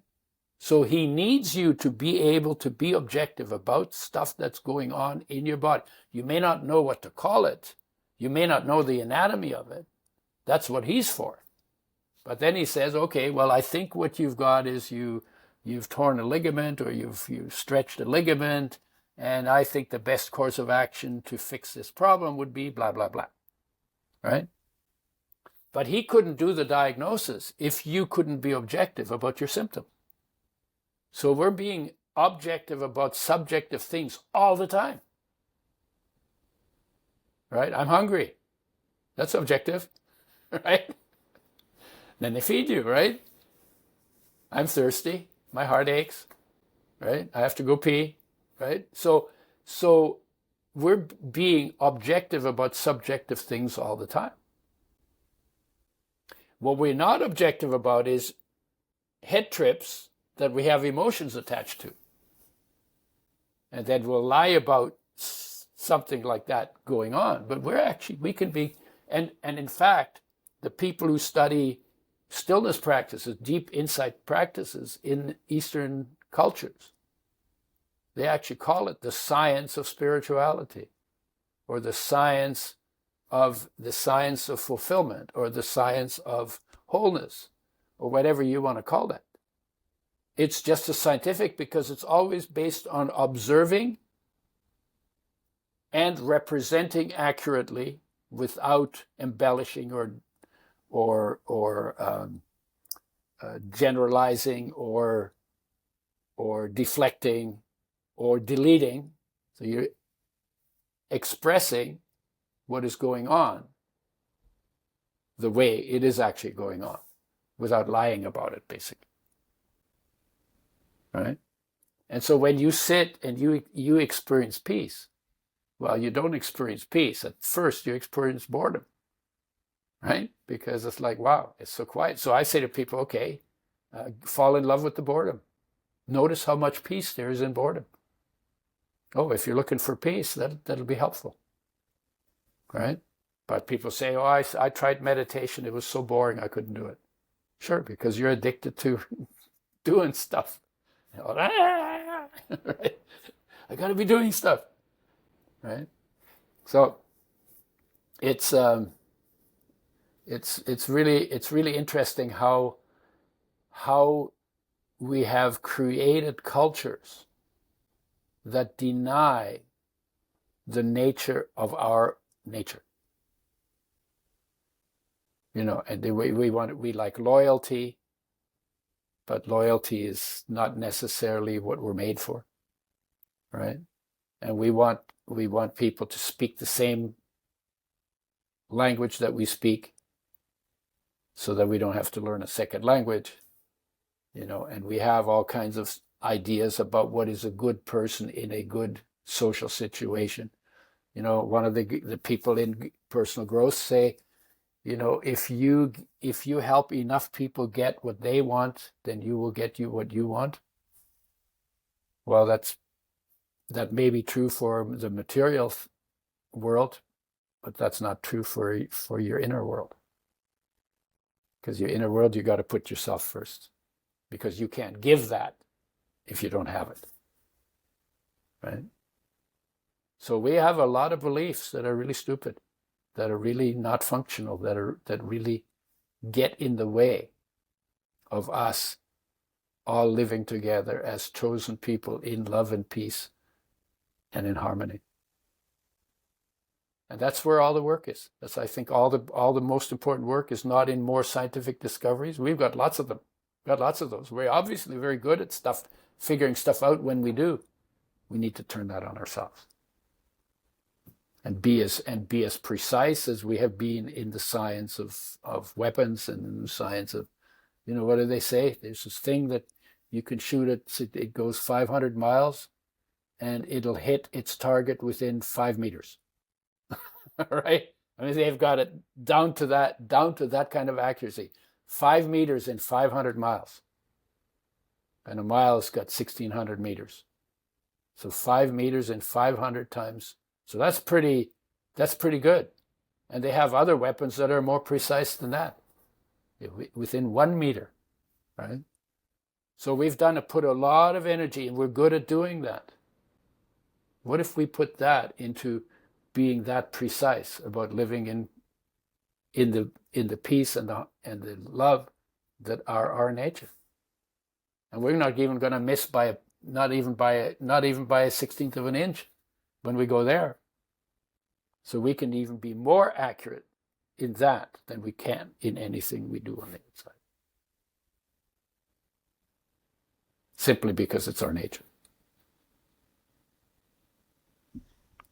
It's interesting because you use the word nature a lot, and the nature has different meanings, and there's an aspect of like the inherentness of things, the inherentness of ourselves. But also in the beginning, you use this word or this phrase, which I thought was very beautiful. You said being enamored by nature, like being in love with nature. And I think even a lot of the great minds, like even I'm American, and even a lot of these founding fathers, like a lot of people think like they got a lot of their wisdom from books and from Europe and things, and they did, but almost all of those guys also said like real wisdom exists in nature. Yeah. And it's a very traditional philosophy. Like I've spent a long time in the Amazon, I've spent time in the Andes, and in general, traditional people, they find a lot of wisdom in nature. They find the highest expressions of life in nature. Yeah. It's even interesting because one of if not the most pivotal moment that you were describing was also this time where you literally were in nature, and you had this kind of this revelation, this spirit, this thing that came to you and gave you this very profound message. What was that journey like for you of nature and that connection to plants? I mean, because I know that's a big part of your work also of even like we were talking about medicine, and I think it's a very important point. And again, the allopathic medicine has done amazing things, but I think one of the kind of shortcomings is this more generalized, holistic view, because we've become so specialized that it becomes harder and harder to see something from as you said, a more objective point. Like even the father of what we would consider Western medicine, Hippocrates, he said, like, let food be thy medicine. And it's this idea that in our food, which in general is plants. I mean, plants, it's our air, it's our fruits, it's our vegetables, it's our food, it's our medicine. I mean, even our pharmaceutical medicine, the vast majority of it is plant derived. It's either, extracted from plants or synthesized from plants. So plants have this. It has to be altered. It has to be altered from plants to be able to patentable. But the beginnings of it often comes from the natural world, for sure. Right. Yeah. But you're talking about nature and nature. What nature. Yeah, go ahead. Oh no, that was kind of the end of it. Yeah, I guess that idea of nature and also that idea of really being able to learn from nature, from the plants. Like there is so much wisdom there. There's, I think, so much that we have gotten disconnected from.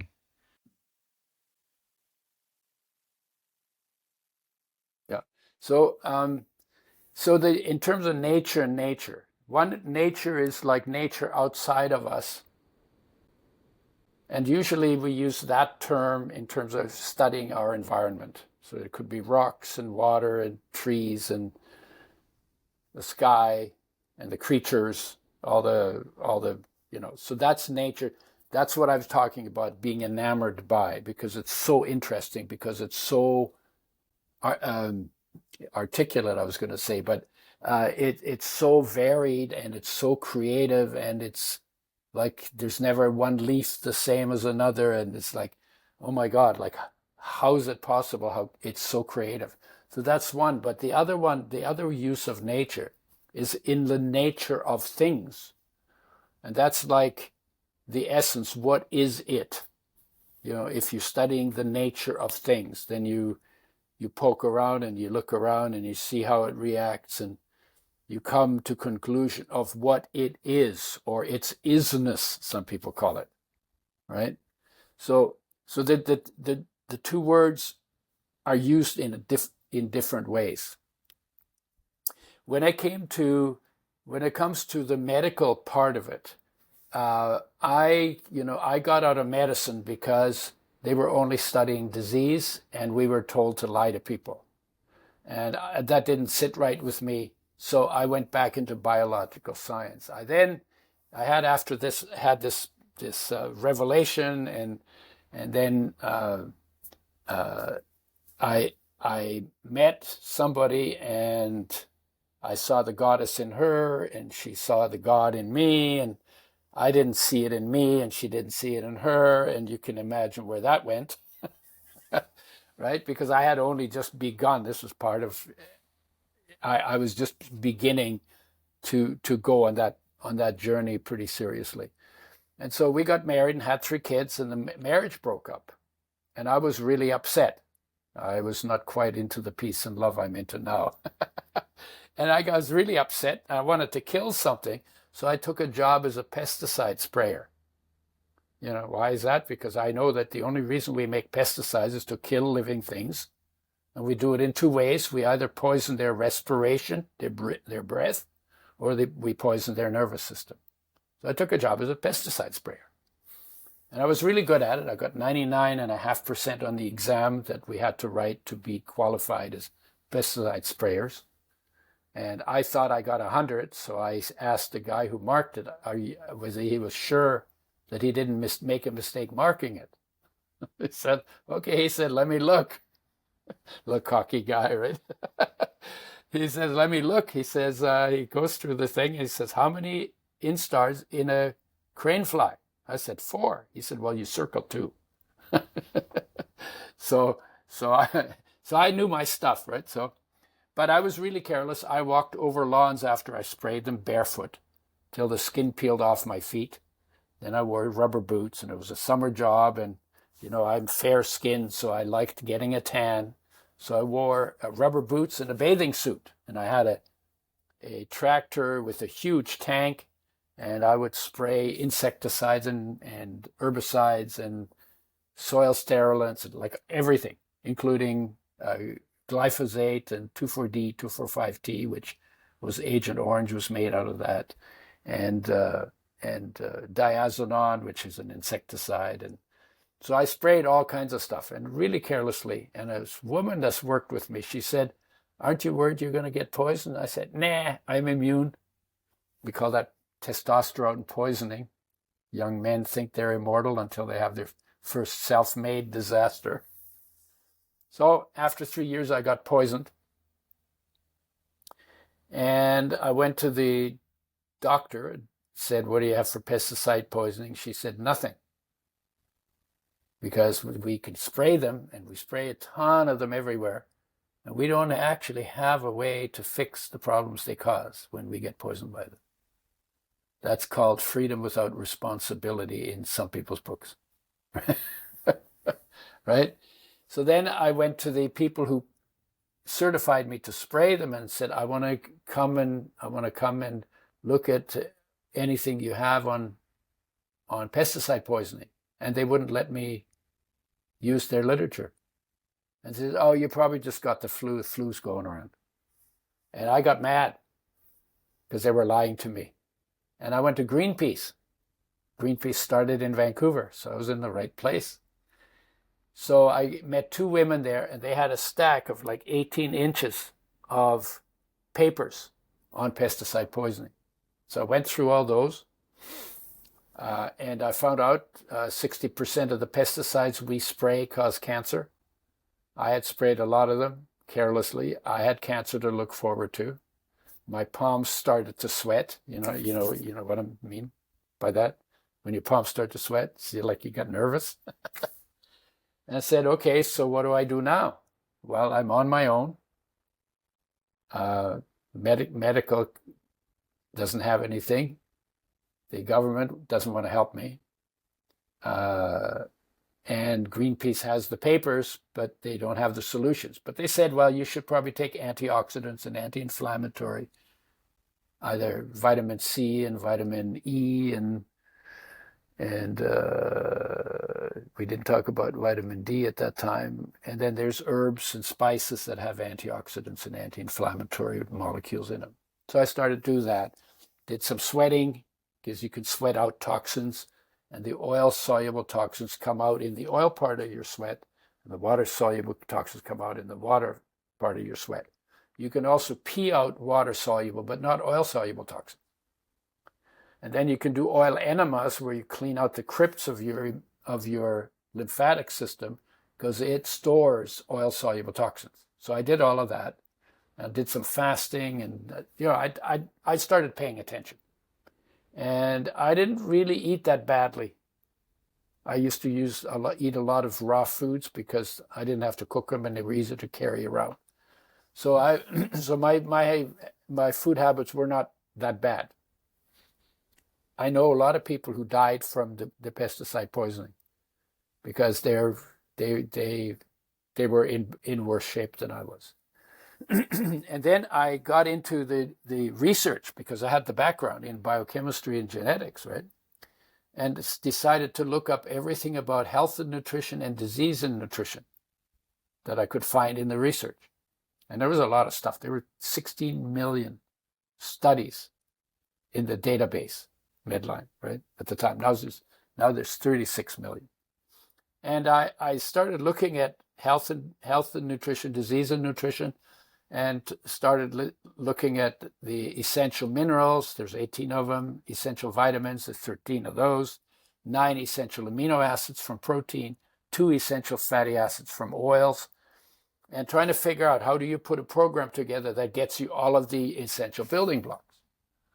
Well, I got stuck in fats because I read a study that said omega-6 is an essential nutrient.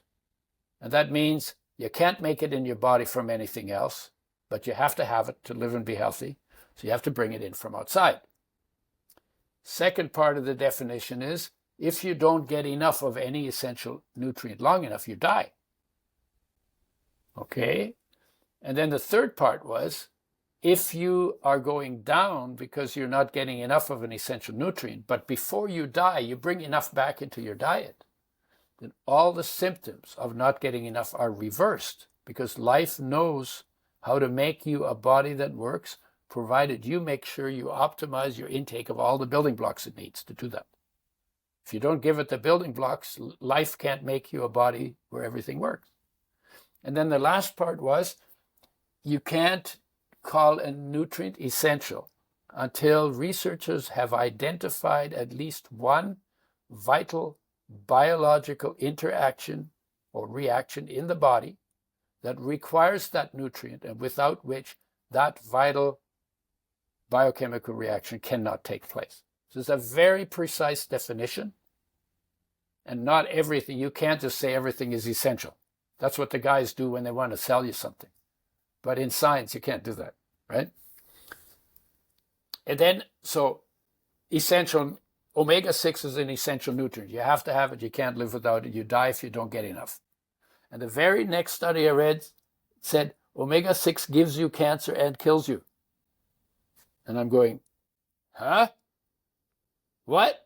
This is like the God story, right? God loves you, but if you look at him, he kills you, right? Right? This is like essential fatty acid. You have to have it, but then it gives you cancer and kills you. And it was trying to figure out. I assumed they were all. I didn't assume that one of them was lying. I assumed they were doing research and getting those results. So I said, well, I must be missing something. There must be something missing here. How something that's essential ends up killing you. And I found out, I started looking at how oils are made. And it turns out that oils are the most sensitive of all of our essential nutrients. They're damaged very easily by light, by oxygen, and by heat. They're both essential, but the omega-3 essential fatty acid is 5 times more sensitive to damage than the omega-6. the one that's supposed to give me cancer. And then I found out that and so these are the nutrients that should get the most care, right? But we actually give them the least care. We throw them in frying pans, and then light, oxygen, and heat damage those oils in the frying pan. And what we fry, whether it's carbs or protein or fats and oils, each one of those three, independent of the others, increases inflammation and increases the risk of cancer. That's what happens with the oils. And then I found out that when those oils are made, the industry wants a long shelf life on nutrients that by nature have a short shelf life, because they have a bunch of double bonds and they react very easily. So they figured out that if they treat the oil with sodium hydroxide, which is a very corrosive base, and then with phosphoric acid, which is about the most corrosive acid we have, and then they bleach it with bleaching clay to take out the color molecules that will absorb light that will then damage the oil. And then when they've done that, this is all done to get a longer shelf life on the oil. And when they've bleached the oil, it goes rancid and it smells bad. And now in order to clean up the rancidity, they have to heat the oil to frying temperature for about 30 minutes to blow off the rancid oil. And then you end up with a colorless, odorless, tasteless oil. Then they stick it in plastic bottles, and it sits on the shelf, and that's how you buy the oil. And then you take it home and use it for frying. So in the process of the industry making the oil have a longer shelf life, they damage somewhere between 0.5% and 1% of the molecules. 0.5% to 1%. Right? Doesn't sound like much, does it? Still 99% good, right? So I decided, because I'd been poisoned and I was trying to get accurate information on how to clean up my diet and everything, I decided to call the umbrella organization of the oil industry, called the American Oil Chemists Society. They're out of Champaign, Illinois. And I called them up, and this was in 1981 or 82. You could get their phone numbers. That was all pretty easy to find your way around, right? It's a lot harder now. So I found the phone number, called them up, and I said, I want to talk to a researcher. I wanted to talk to a guy who knew science. And they put him on a line, and I said to him, so when you know this does damage to the oils, why do you use this processing? And he says, well, one of the reasons we use deodorization at frying temperature is we can get rid of half of the pesticides in the oil. Well, my head exploded on the inside because I said, oh my God, I didn't even know there were pesticides in oils. At that time, when I took my chemistry course, my fat chemistry course at UBC, graduate course, and nobody ever talked about pesticides. Talked about the fat molecules. They didn't talk about the damage done by processing. So this is all news to me, right? So I said to him, and I didn't say that to him. That just went on in my head. So what I said to him was, why don't you start with organically grown seeds? Then you don't have a pesticide problem that you need to heat the oil to frying temperature for. And there was like total silence at the other end of the phone. So I waited. I you've noticed I can talk, but I'm pretty good at listening too. Sometimes I do. And so I waited. And I don't know, seemed like a really long silence. Really long. But it might have been just 3 seconds, I don't know. But when he came back, he was right. He was really angry. He says, I don't know what your problem is. The oil is 99% good. It's only 1% damage. And if you got 99% on an exam, you'd be damn happy, wouldn't you? Of course, I got 99.5 on my pesticide exam. So I got in genetics, I got 100% on some exams, where the next best mark was 62. Because I loved genetics and I was really good at it, right? Partly because I loved it, right? Anyway, so then I thought, well, maybe I'm overreacting. It's only 1%. So I said, okay, well, do the math. Let's do the math. So my question I asked, if you have a tablespoon of an oil that has been 1% damaged by the processing, how many damaged molecules will be in that tablespoon of oil? And I'm going to ask you that question because pretty much everybody who's listening to this will not know how to do the math on that question, but there's a way of doing it. And I know it because I studied science, right? Unless you've studied that method, but even if you did, you'd have to do a bunch of calculation. So how many damaged molecules do you think would be in a tablespoon of oil that is 1% damaged by the processing? I have no idea, but I would imagine a lot. When you're talking about molecules, you're talking about huge numbers. So even if it's 1%, I would just be making a number up. But 5,000. Okay, 5,000. So 5,000 has 3 zeros, right? Mm-hmm. Right? Mm-hmm. So would you like to know the actual number? 5 trillion. I'm gonna change. Okay, 5 trillion. Okay, yeah. 5 trillion. So trillion has 5 trillion. So that's 1,000. Nine zeros. Billion. So it has 12 zeros. Yes. Right? So that's 12 zeros. 1,000 is 3. 1,000,000 is 3. 1,000,000,000 is 3. 1,000,000,000,000 is 3. Correct. Yeah.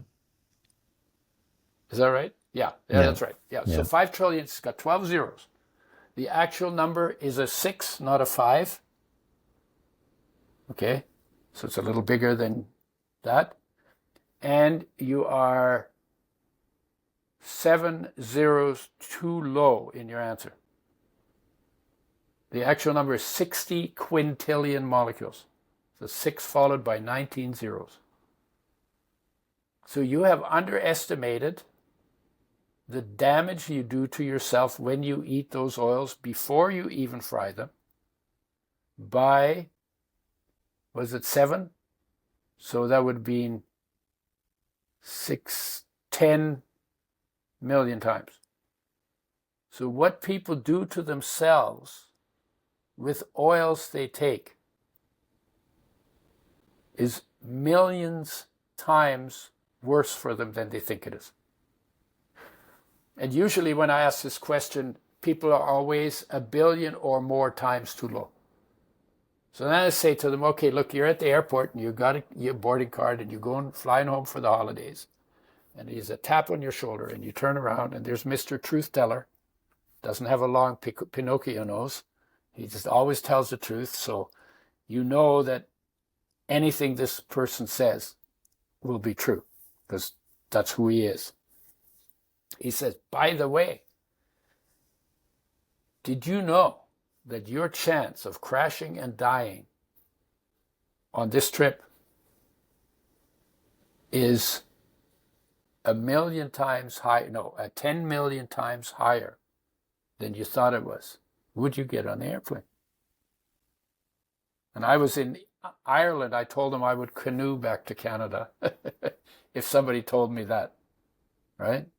Because what we're doing is we're doing it every day. Nobody's ever told us this. We're doing it every day, and we're doing it and doing it and doing it. And we're underestimating the damage we're doing to ourselves by 1 billion, sometimes 1 trillion. If you'd have stayed with 5,000, that would have been 10 quadrillion times too low, right? And then you do that. Then you have pesticides in the oils. You got to put that. Then you got plastic in the oils. You got to add that. Then you're taking not 1 tablespoon, but 2 to 4 usually a day. So you got to multiply that in. Then you use it for frying. Then you got to multiply that number by 3 to 6 times. Then you do it for 30 years. So you multiply that number by about 10,000, because that's the number of days in 30 years.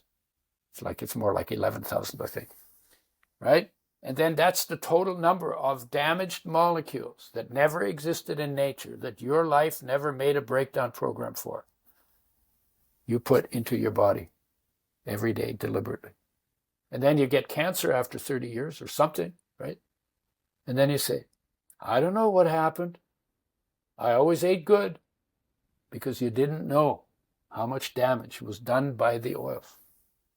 And by the way, the omega-3 essential fatty acid is 5 times more sensitive to that damage, so you got to multiply that in too if you're using omega-3.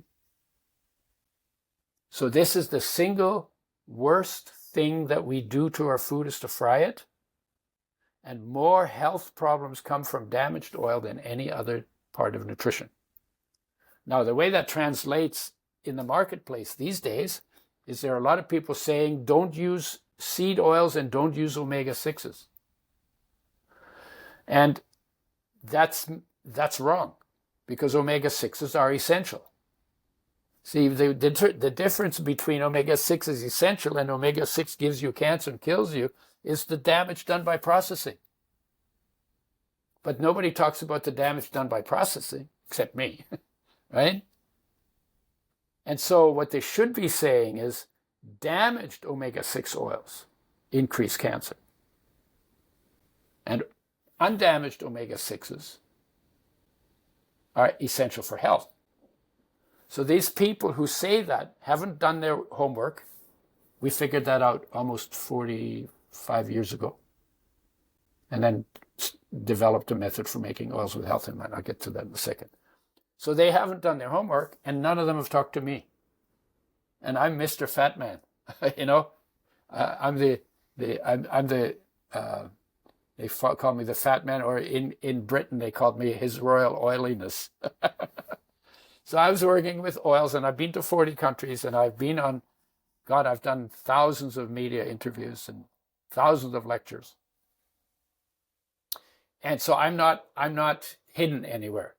But not a single person who's written a book about no omega-6s and no seed oils has ever talked to me, because they've all not done their homework. I mean, their homework, I would have done the homework for them if they'd have talked to me, but they didn't do their homework and they didn't talk to me. And so I have to explain this a lot, because a lot of people now say, oh my God, I heard seed oils, omega-6s, oh no. So what we did when I found that out is we said, you know, I said, I can't get healthy on damaged oils. We should make them with health in mind.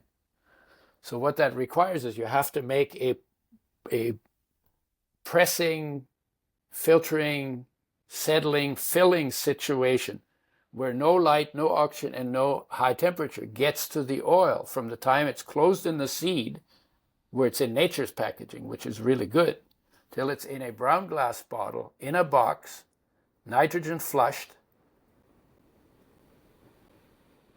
in a fridge, in the factory. So that whole process has to be really, really, really, really tight. And so we built that process. And in 1986, we came out with flaxseed oil, which is very rich in omega-3. And 99% of the population doesn't get enough omega-3s for optimum health.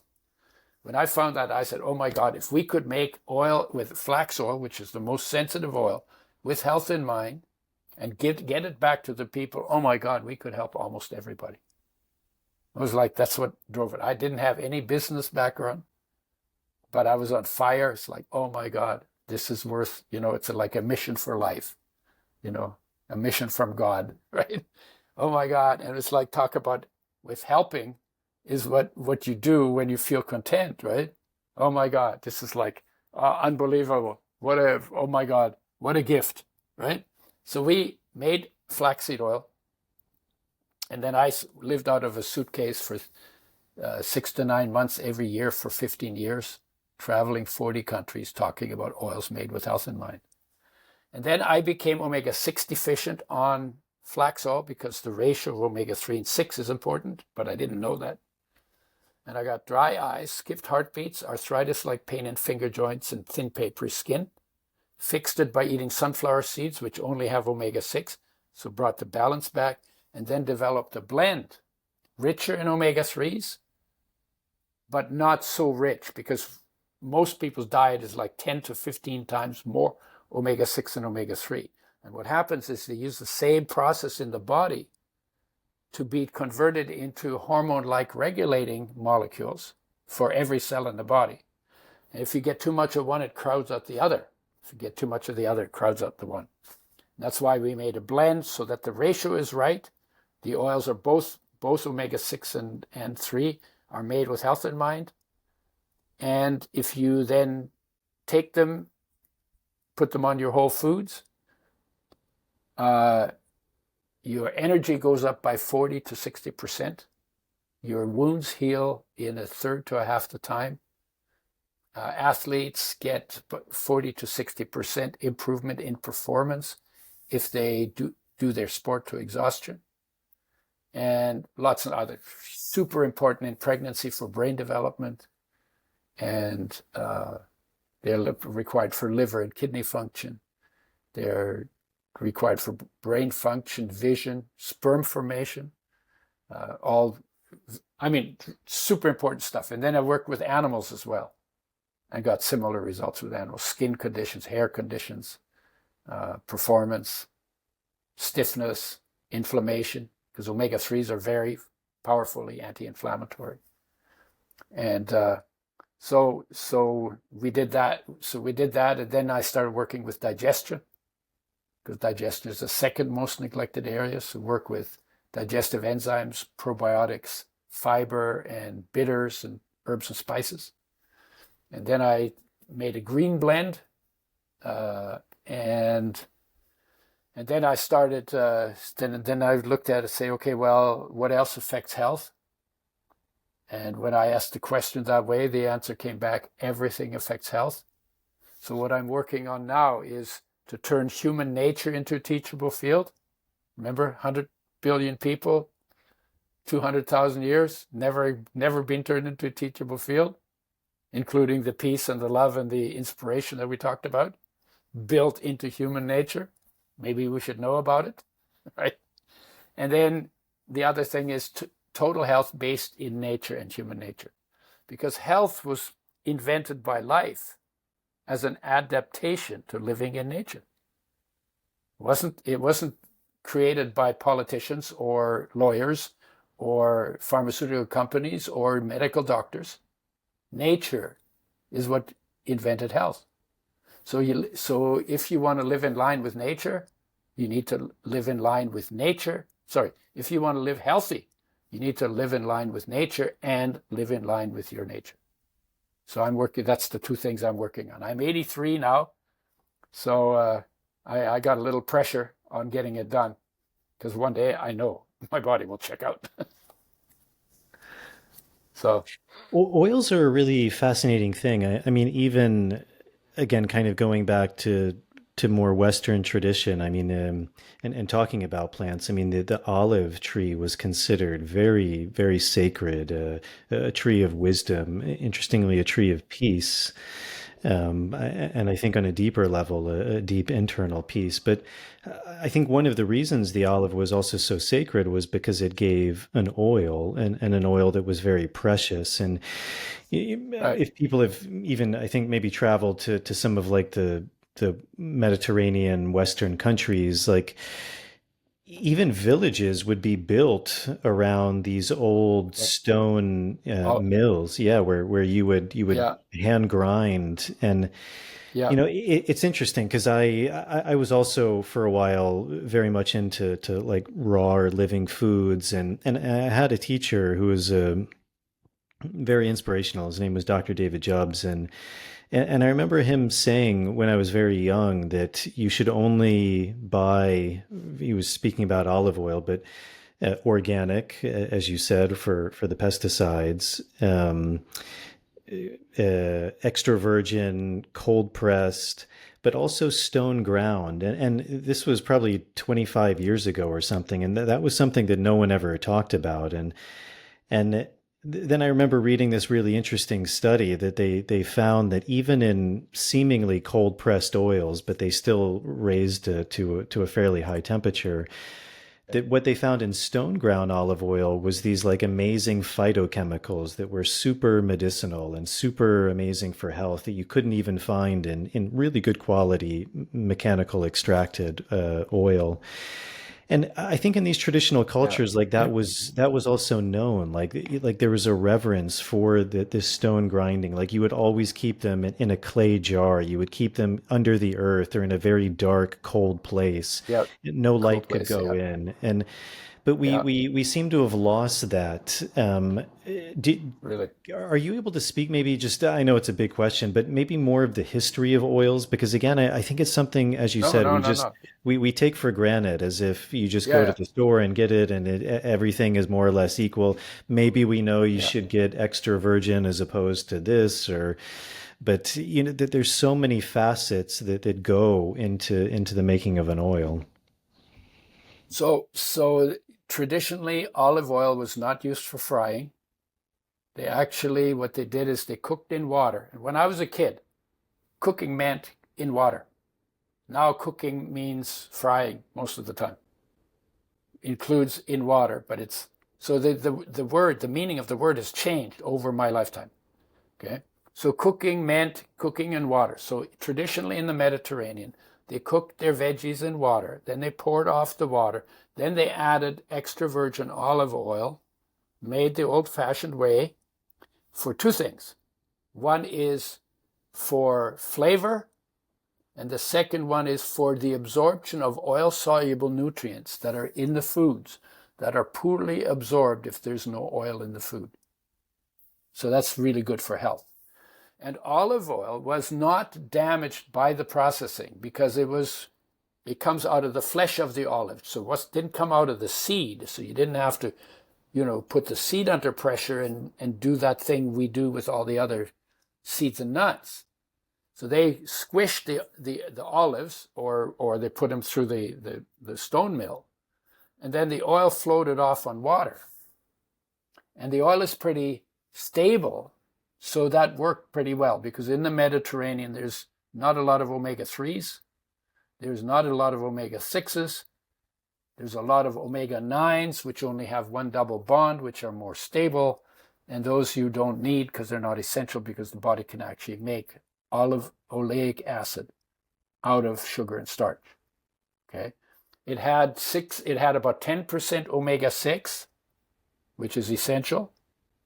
And it had less than 1% omega-3. So there was not much omega-3 in olive oil. But it wasn't damaged. And even now, a lot of people like olive oil just because it's less likely to have been damaged.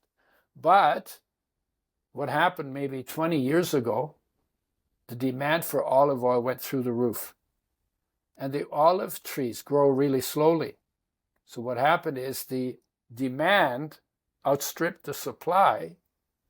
And so then what people started to do is they started taking olive oil and diluting it with canola oil or soybean oil, or in one place in Spain one year, they diluted it with mineral oil, and then people used the mineral oil, and I think 1,000 people died, and about 20,000 people got permanent pain, inflammation, problems in their body. So that was a big deal. So these days it's harder to tell what is real virgin olive oil. So the way I do it, if you have olive oil and you stick it in your fridge, it should go hard. If it doesn't go hard, you need to be suspicious because the canola and soybean oils have a much lower point you have to take them to before they freeze. So when you put them in olive oil, they will keep the olive oil liquid in the fridge. You should at least get some crystals in the oil. If you don't get crystals of oil, and you see them, they look like little stars, right? If you don't get those, then you know that your oil has been doctored. Now the other thing they've done is, it used to be extra virgin olive oil, which was unrefined. Now you can get refined olive oil. And it used to be that all of the olive oils didn't have any pesticides in them. They were all organic because they didn't use pesticides, because you don't need to use pesticides on olives because they're so bitter that no self-respecting insect will eat them. And that includes the olive leaves. I know that because I traveled in Spain and Portugal one year, and I actually stopped at an olive at an olive garden and munched the seeds and played with it. And of course, they're really, really bitter. The olives are really bitter. So creatures don't eat those. And so that was also one reason why there was a good oil to use, because you didn't have the contamination issues, right? The industry began sort of in the late 1800s, and it used to be they had presses, like wooden presses, which was just like a press with a wedge in it. And they would put the seed in the press, and then they would, on every estate had a little press like that, and they had a mallet, a wooden mallet, and they would sit there, and then every time the lady went by the place, or somebody went by the place, they'd whack it with the mallet, and then you get a few drips of oil out, and they would make fresh oil, because they didn't have refrigeration in those days. So oils being very sensitive, you had to make them fresh. And then they started factories, and they would take the oil around in horse carts, and people would get fresh oil every week, because the fresh oil wasn't good for much longer than that. And then they got into the doing mass production in huge presses, and they would create a lot of heat. They would create so much heat that the pressure against the seed that they were pressing, would make smoke come out in the presses. That's how hot they got, like 400 degrees. They were smoking the seeds, basically. But they would also press the oil out, and then they would put the oil through the sodium hydroxide phosphoric acid, bleached and fried, because that way they could get the oil a 2-year, 3-year shelf life. And that gave them big markets, right? If you have a shelf life, you've got a big market. And the industry then grew, and it's now about $100 billion a year industry. And all the oils except extra virgin olive oil, if it is really extra virgin olive oil, have been damaged by the processing. And I say to people, your body needs an oil change. I just put out a new book. It's called Your Body Needs an Oil Change. Your body needs an oil change, just like your car. And it talks about that. And then it talks a little bit about the bigger picture that I talk about now. So the history is, it's a new thing. It's not that old. It's like where they weren't frying foods like 50,000 years ago. We've been around for 200,000 years ago. Frying is a new thing. It's like 100 years old, 150 years old. That's it. But now everybody fries. I mean, I went everywhere, Asia, and I didn't go everywhere. I didn't go to South America, but I was in Africa, and I was in Asia, and I was in Europe, and I was in North America, South America. No, sorry, not South America, Central America. Went to Mexico a couple of times. And everybody fries. Everybody likes frying. And they say, oh, yeah, we love fried food. Tastes so good. I said, no, it doesn't. It doesn't taste good. You scrape that fried stuff together on a spoon and you eat it. It squeaks between your teeth like chalk on a blackboard. And it's bitter and it's acrid and it's scratchy and it tastes disgusting. Right? So why do you love the taste? Because your mother was bamboozled by the industry to use oil for cooking. They said it make it quicker, and women are always really busy. And then they were taught a bad habit that they passed on to their kids, and the kids confuse bad food with mother love. So I say, keep the mother love. It's a huge gift. Get rid of the fried oils. It was a bad idea. And they did that like in the 20s, 30s, 40s. And in those days, people would always say, I heard it as a kid, oh, the industry would never tell us to do anything that's bad for us. Now when you hear that, you laugh, because you know how many people have cut how many corners to gain advantage without effort, and it's just like, oh yeah. So nobody did, now we're getting to the point where we have to question everything, because you really don't know that the people who say they care for you actually care for you. Right? There's a difference between caring for people and a PR campaign. So there's a lot going on and oil is the most sensitive of the nutrients, and it's treated the most harshly. And so it has the most toxicity in it. And it's not just like trans fatty acids, which everybody's heard about. but it's fragmented molecules and cyclized molecules and cross-linked molecules and double bond shifted molecules and dimerized and polymerized molecules, all things that the body never made a way to break down because they never existed in nature. And then they take up space somewhere in your body. And wherever they take up space, what should be going on there can't go on. And by the way, all physical illnesses begin at the level of interactions between molecules. So if you want to not start illnesses there, then you need to make sure that the molecules you put in your body are in their natural shape.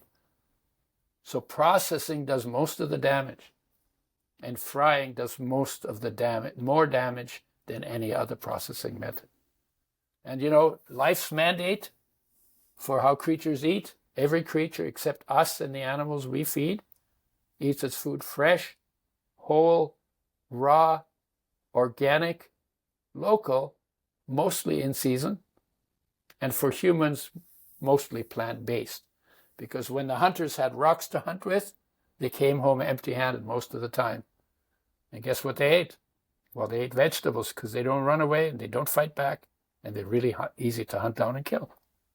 So we were not hunter-gatherers, we were more gather-hunterers, right? Mostly gathering, sometimes got something with a rock, hunting, right? And the research is now pretty clear. You want to have the longest, healthiest life? Whole food, plant-based, mostly. It's interesting. So, yeah. In medicine, by the way, they have maybe 1 hour of nutrition and everything else. Drugs, because they're unnatural. They can be patented. The profits are huge. And they all have side effects. And the side effects are their toxic effects on you because they don't belong in your body by nature.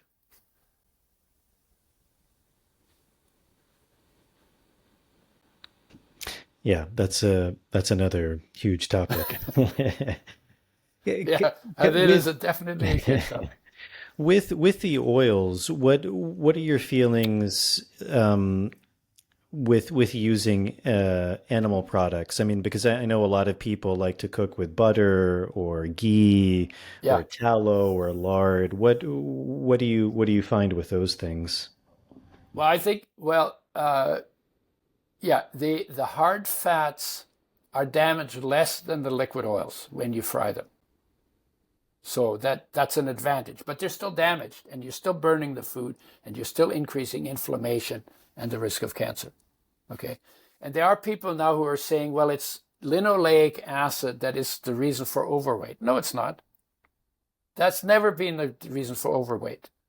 What happened with overweight was the 1979 McGovern report on nutrition and health. He was a senator in the United States. Put out this report, and in that report they demonized the oils, and it might be because they're fried and they're toxic by the processing, but they didn't address that. And they said everybody should eating more carbs. So they put the carbs at the bottom of the food pyramids for the food you should eat the most, and they put oils on top for what you should eat the least. And in 20 years following that food pyramid, overweight in America went from 25 to 60% of the population. And nobody said anything about the carbs. But here's what happens. You eat the carbs, and they take time to digest. You might eat more than you need it. It's easy to overeat carbs. Then what happens? Your blood sugar goes too high. That's toxic. Then insulin drives it into the cells. You're going to burn some of it for cell activity. And what you don't burn, the body has to turn that into fat for storage.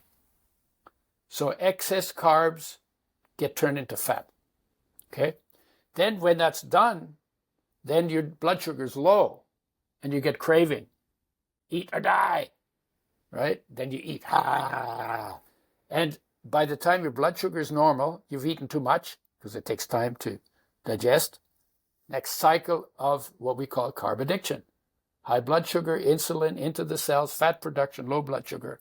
And that just goes around and around and around. And people have measured that that carb addiction cycle is between 4 and 8 times more addicting than addiction to cocaine. Okay? So that's where the overweight came from. And the other place where overweight comes from is from toxins in the body that lead to inflammation, which leads to water retention. The water retention, if you put them on an anti-inflammatory diet, there are people who've lost like 36 pounds in a month. That's a pound a day. And they basically just peed out the overweight that was water held in the tissues when the inflammation got dealt with, because then the water gets released and out it goes through your kidneys. So that's, and so now they're saying, well, it's linoleic acid causes overweight. Well, the damaged molecules might, but not linoleic acid. And fats generally, they have more calories per gram. So then people think, oh, well, if I eat fats, I'm going to get fat easier. And the idea, eat fat, get fat, like that sounds logical, but that's not how the body works. Because when you eat fat, it suppresses appetite. And if you eat more fat when your appetite's suppressed, you get nauseous. And if you're not going to eat when you're nauseous. So that's a good weight loss mechanism, right? But if you did eat more when you got nauseous, you would throw up. So there's a built-in appetite suppression factor built into fats. So fats don't make you fat. And omega-3s, by the way, the carbs turn off fat burning in the body, because when you have carbs, you got to burn them first because they can be toxic. So body's set up that burns them first. So carbs turn off fat burning, and they turn on fat production if you eat more than you burn. And they do that actively, genetically, right? But omega-3s turn on fat burning actively and turn off fat production actively. So omega-3s actually help people lose weight very effectively, provided they also lower their carb intake and use oils as their main fuel source rather than carbs. If you eat carbs and good oils, you put on some weight because your body is forced to burn the carbs first. Then if you have enough carbs and you don't need the energy, then the carbs have to be turned into fats.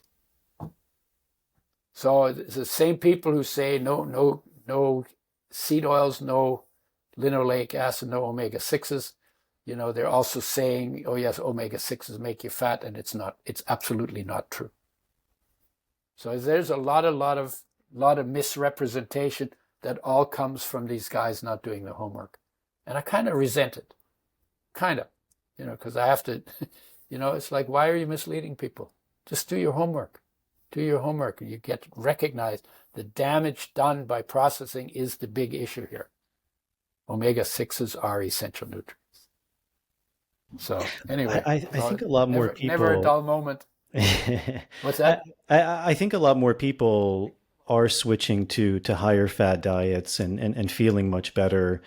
Even you alluded to this, but maybe some people are familiar with this, maybe not. But it was a few years ago, even in the New York Times, which obviously they also have problems, but they're still considered a fairly reputable newspaper. But they published an article essentially saying what you just said, that for a long time the lobbyists, the sugar lobbyists, were funding FDA research to promote carbohydrate, sugar products at the expense of fats. And that's known now. It's not like a conspiracy theory or something. I mean, what you've said is very mainstream knowledge. It's known now, but but we live in enclaves. We live in silos. So that even though that was in the news, and I remember the article, and and it got quite a bit of discussions. But then somebody else comes along and he tells the other picture again, and then that gets that, So there's always these different positions, basically, and they don't talk to each other, and they don't sit down and hash it out, because these days everything's polarized. I'm right and everybody else is wrong. Right? So everything is polarized, and they don't talk to each other, and they can't solve any problems. You can't solve problems if you can't put your stuff on the table and look at it and take a chance that some of what you're saying may not be true. And that, that actually finding what is true should be the goal here, not who wins the argument. Right? You can't get health on winning arguments, but you can get health on knowing truth about nutrition and all the other factors. It's one thing I like very much. Obviously, sorry, go ahead. Yeah. Obviously, there's mental elements to weight as well, because if you think in a certain way, then you will overeat as an expression of the thoughts. So you got to look at that as well. But the thoughts don't make you overweight. It's what you do because of those thoughts. It's what the thoughts lead you to do that gets you overweight. So you started saying something. Well, I was just saying, I think that's such an important point, that idea that, having arguments, disagreeing, like there can be a benefit to that, but ultimately truth is truth, and what gets you to the truth is the important thing. And I was just saying, it's one of the reasons I practice martial arts, especially Brazilian jiu-jitsu, and I love it so much as a practice, because you can have all the theories you want, all the whatever documentation, but at the end of the day, you find out very quickly what's true and what's not, because one guy wins and one guy loses. Yeah. Who was it? The boxer? The famous quote maybe by Mike Tyson. He said, "Everyone's got a plan." Mike Tyson, until they get he said, everybody's got a plan until you get hit in the face. Yeah, that's what that reminded me of. Yeah. Well, so one other thing with the oils. So what would you say then? Like, what is the benefit of going through the process of extracting an oil versus, for example, grinding flax seeds, adding them to your food, eating sunflower seeds in some combination? Is it just that we don't remember to do that, so having oils is easier? Is it also just much more concentrated, so to get that level of nutrition would be different? And is there something also in the processing of the oil that makes it special? Yes. Okay. So and that's a really good question, because people, when the work I do, just obviously the oils get some processing. They said, well, you should just eat the way nature does. Everything is raw, and everything's whole, and everything is organic, and that's you're going to get the best health of that. So I was thinking about it, and I said, gee, I wonder if maximum lifespan is nature's mandate. Why would it be? Because you think about it.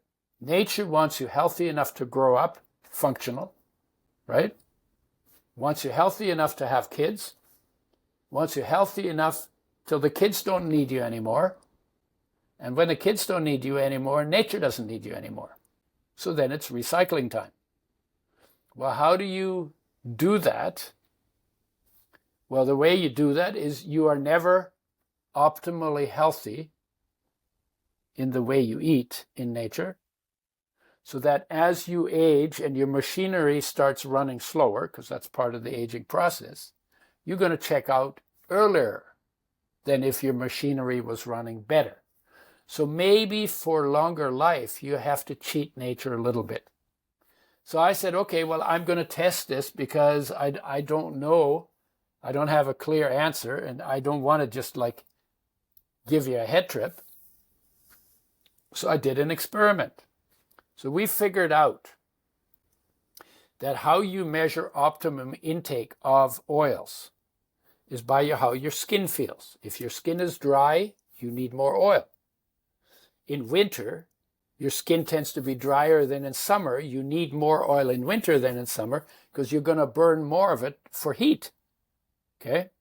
So, and the reason why the skin is a good measuring device is your liver, kidney, heart, brain, all your inner organs require essential fatty acids. But you can live with dry skin. So nature says, we'll give it to the inner organ first, and only if you have optimum amounts in all your inner organs will we allow it to get to the skin. And when it gets to the skin, omega-3 and 6 together form a barrier against the loss of moisture in the skin, and that makes your skin soft, smooth, and velvety, right? So there's the measure.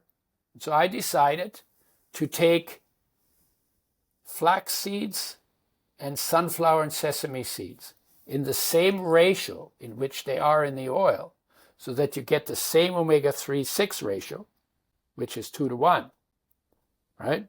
And I could eat 5 tablespoons of flax a day, because that swells up by 6 times. So that's like it becomes a meal, right? And 3 tablespoons of sunflower sesame. That got me the same ratio, and that's as much as I could eat in a day.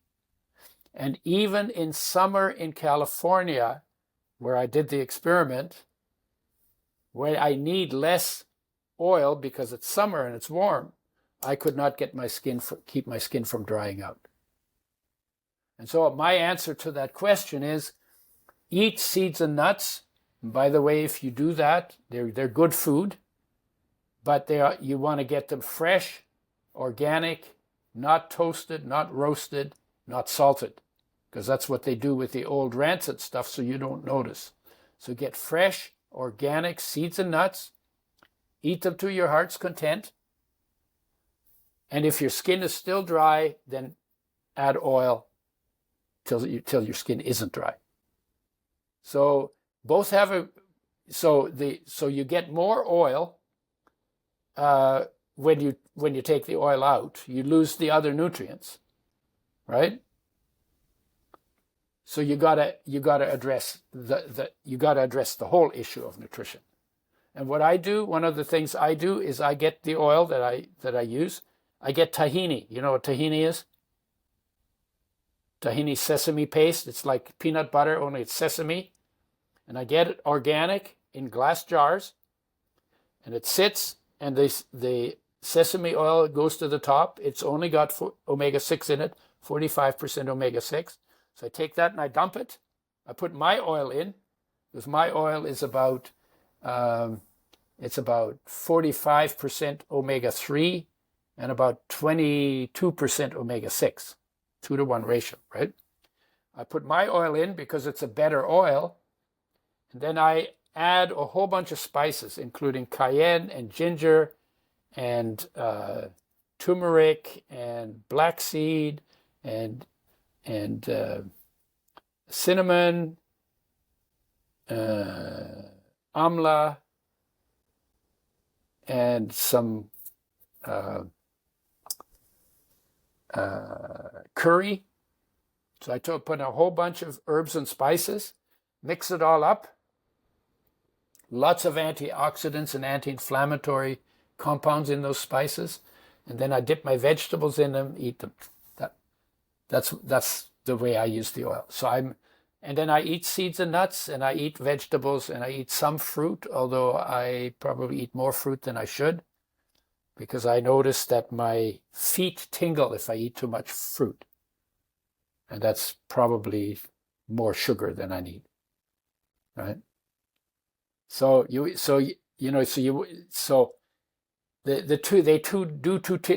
do two different things. When you give it to athletes, you high grade the oil because they burn through that stuff pretty quick. They get way better performance, 40 to 60% better performance. So they could not do that on eating seeds and nuts. So if you're healing, more oil will get you better healing. But optimum would be whatever it takes to make your skin nice. And in winter, it's like I'd use about 4 tablespoons in winter, and I use 2 or 3 in summer. That's what I need. Now, some people may not. There are some people who are really high metabolizers. Doesn't matter how much oil they take, they never get their skin dry because they burn it all. Well, those people, I tell them to put coconut on the outside of their skin, just to protect their skin. But I don't use coconut oil myself. I'm not one of those. I'm not one of those high metabolizers. So it's interesting because your oil is with Flora, who's an amazing company. It's one of the, I think, first companies I started using some of their products. But as you said, like it's a very particular process of making it. It needs to be refrigerated. Yeah. What like can that be I mean, it must be very difficult to ship. I mean, what if people are also they're in a place where there's not a nice grocery store with the refrigeration where they can get the oil? Is there some way that they can still? Yeah, we figured out when we started with making the oil that 2 weeks without refrigeration, because it is nitrogen flushed and it is in the dark, right? Because it's in a brown glass bottle and it's also in a box. So 2 weeks without refrigeration is okay. But when we ship it to Australia or Asia or Europe, it's shipped refrigerated. Now, it's kind of crazy because we say, well, we're not used to doing that with oils, even though the oils need that more than any other food product. But we ship ice cream frozen and we ship steaks frozen. And so all of the means for doing that is all worldwide. But we don't want to do that for oils. And it's mainly because they figured out how to, this, I call it the Russian roulette, what can I get away with idea. How can we make an oil have a 2-year shelf life without giving it the care it needs? Because if you froze the oil solid, it would have a 10-year shelf life. Because when you freeze the oil, the molecules don't move. When the molecules don't move, they don't meet. When they don't meet, they don't react. So oil stays fresh for years if you keep it frozen. And what I do is I buy mine by the case. I stick it in the freezer. I take it out 1 bottle at a time. Once you open it, we say use it within 8 weeks because air gets in and slowly the process starts. But when it's frozen, you probably got 3, 4, 5 years, right? And so, so that's how we've dealt with that.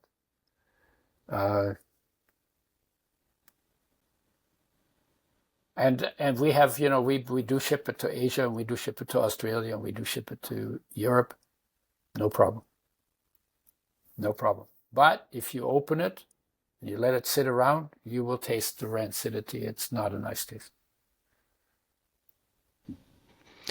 Well, Udo, this has been amazing. We're coming up in 3 hours. I don't know if you realize that time has flown by. Oh yeah. One of the other things that I thought was really interesting, and I know it's a controversial topic. I mean, getting into the medical field, I think would maybe be a whole nother podcast. We can do that. But one of the things I'm happy to do it if you want to. Yeah. One of the things that I heard you speak about, and it just kind of, I think, was in passing, but I also think it's another one of these really important points. And, especially coming from someone like you who's been around, who has wisdom, and even because you mentioned like you had a connection with Greenpeace, was this idea of like the climate and kind of, as we were talking about earlier, this idea of like, where is our mentality? What are we trying to create? Are we seeding division? Are we seeding destruction? Or are we seeding something that's unifying, something that's bringing together? And kind of this idea that I think a lot of the, because it's interesting, even in the younger generation, there's these things of like climate anxiety now, and people are so focused on it that it's literally giving them depression. And it's not to say it's not real. I think, as you said very beautifully, like with the pesticides, we ultimately reap what we sow. And so if all of our food is toxic, all of our water's toxic, that's going to affect us. And we're much more fragile than the earth. I mean, the earth is much less fragile than we are. Yeah, the rocks will definitely outlast us. Yeah, yeah. But you said something, you said Yeah, something like a lot of the kind of climate, maybe whatever we want to call it, agendas is not so true. But you said there are two things that are really important. One is water management, which I think is very true, and the other is planting trees, which I think also kind of circling back to what we were talking about. Like usually with that kind of climate alarmism, it's very often, as you said, it's someone else needs to do something. Someone else needs to save me. I'm the victim of this and I have no power. But, even yeah. something like planting trees Or you try to get people to do something that you make money on. also. Yeah. That's the other part of it too, right? Yeah. So in terms of climate change, honestly, if you really want to be honest about it, the only climate change we need to do is the climate change inside the space our body occupies. When that climate becomes peace, love, and inspired purpose or harmony that it leads to, when that's in place, everything else is workable. And literally, if we get that done, this planet is going to be heaven on earth for everybody. Okay? When it comes to the other questions, then you kind of just go to the science and you can argue. One of the things that's really interesting is carbon dioxide. The studies show on carbon dioxide, lab studies show that if you go below 280 parts per million of carbon dioxide, plants don't grow. It's not enough because carbon dioxide is plants' food. Because they take carbon dioxide and water. That's what cellulose is made from. That's what sugar is made from. That's what most of the plant material is made from water and carbon dioxide. With the aid of sunshine, they put together into all molecules. And then there's a little minerals in there, and they make some vitamins and all of that, and they make some antiviral, antifungal, antibacterial molecules that protect them from those critters in the environment, right? But if you get to 280 parts per million, below that, plants don't grow. And then they figured out that if you want the best growth, which will require quite a bit of light, the best rate of carbon dioxide is somewhere between 1,000 and 3,000 parts per million. 3,000, 2,000, let's say 2,000. We're at 400 and some. So we're closer to the bottom than we are to the top. And what's interesting is as carbon dioxide has increased by about 30 or 40%, I can't remember the exact numbers, the rate at which green matter forms plant biomass has also increased by 30 to 40%. So what that's saying is as carbon dioxide goes up, plant growth improves. So you want to have, so this joke about, oh, we need to sequester carbon dioxide. What should we use to sequester carbon dioxide? Green plants. That's what they do for a living. They're already everywhere. So plant more plants if you want to do that. And that's where plant more trees comes from, right? The second one is the water thing. We got too much water in places with floods. We got too little water in the desert. If we take where we have too much fresh water and take it to where there's not enough fresh water, a lot more things will grow. And we can plant some more trees, right?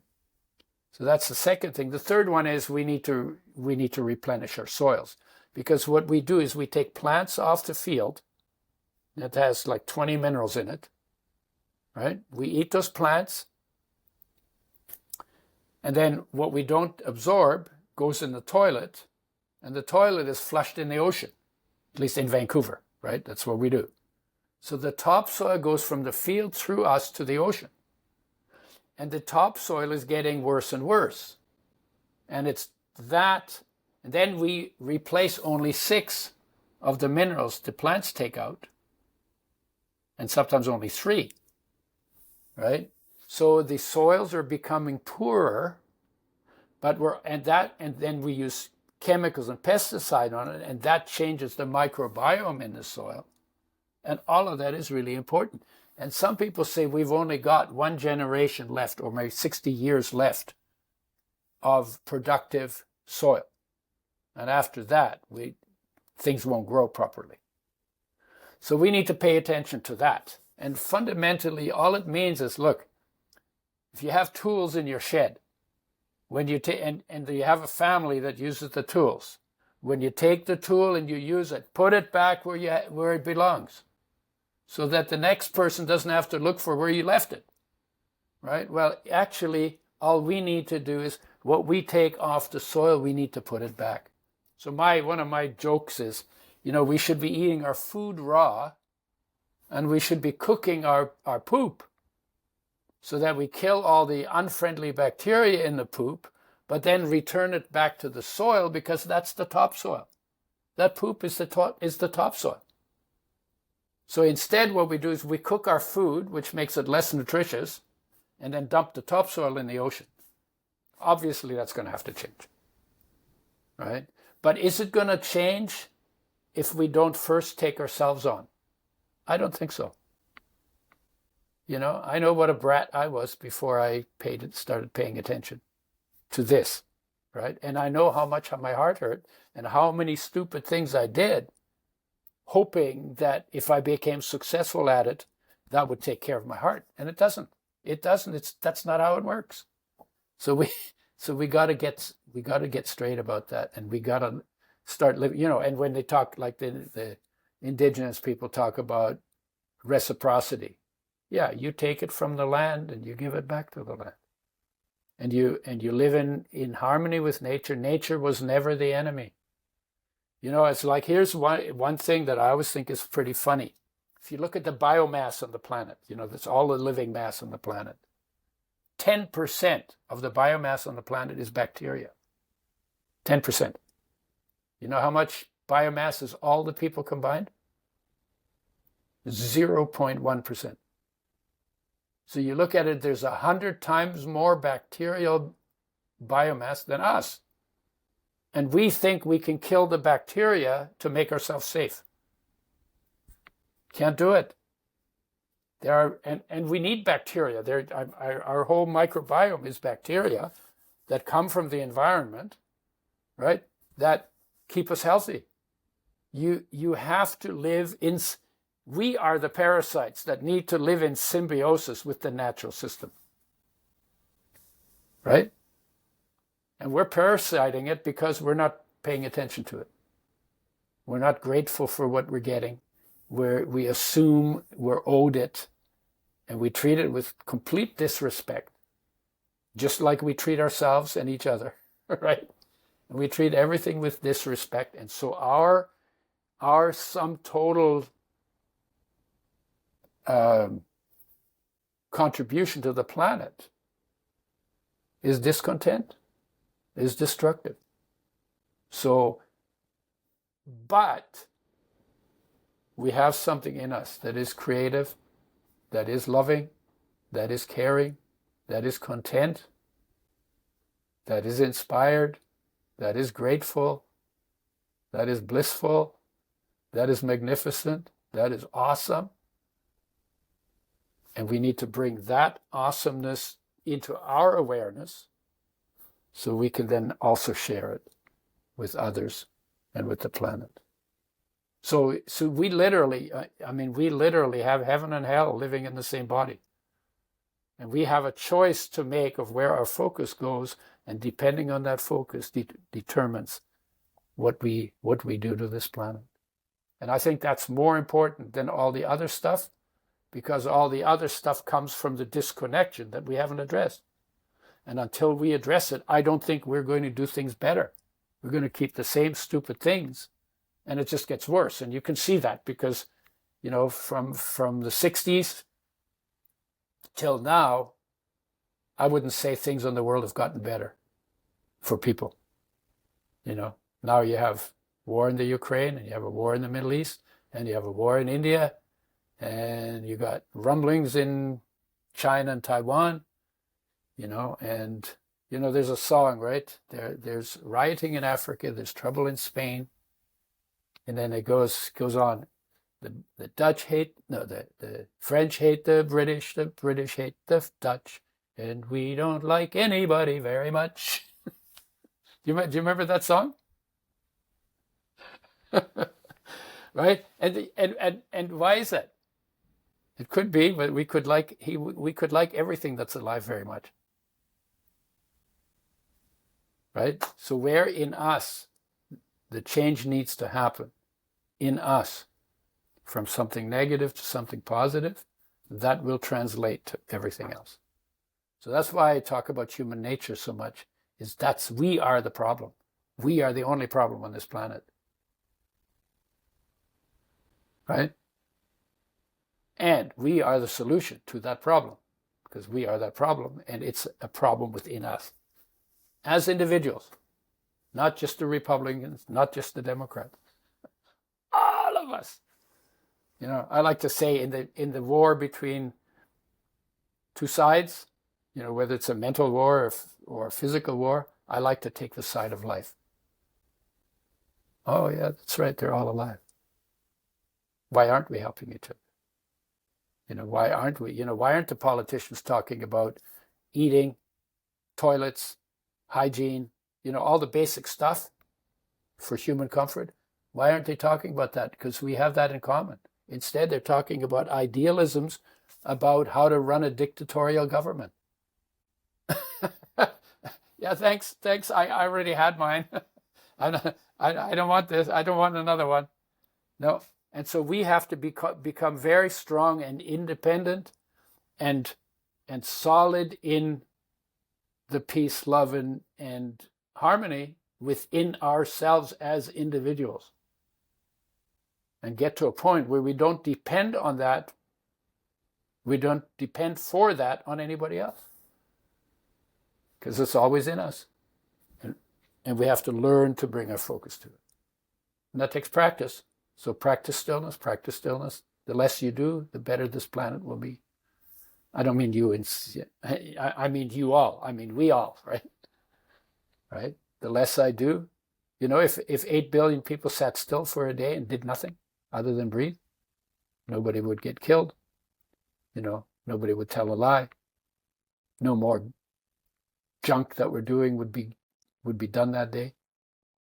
Right? When COVID, when we had the lockdowns, I noticed the air cleared up over China.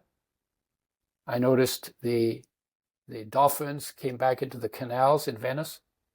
I noticed in Vancouver the water in the bay became so clear that you could see way down into it. I noticed all the green plants were greener and the flowers brighter.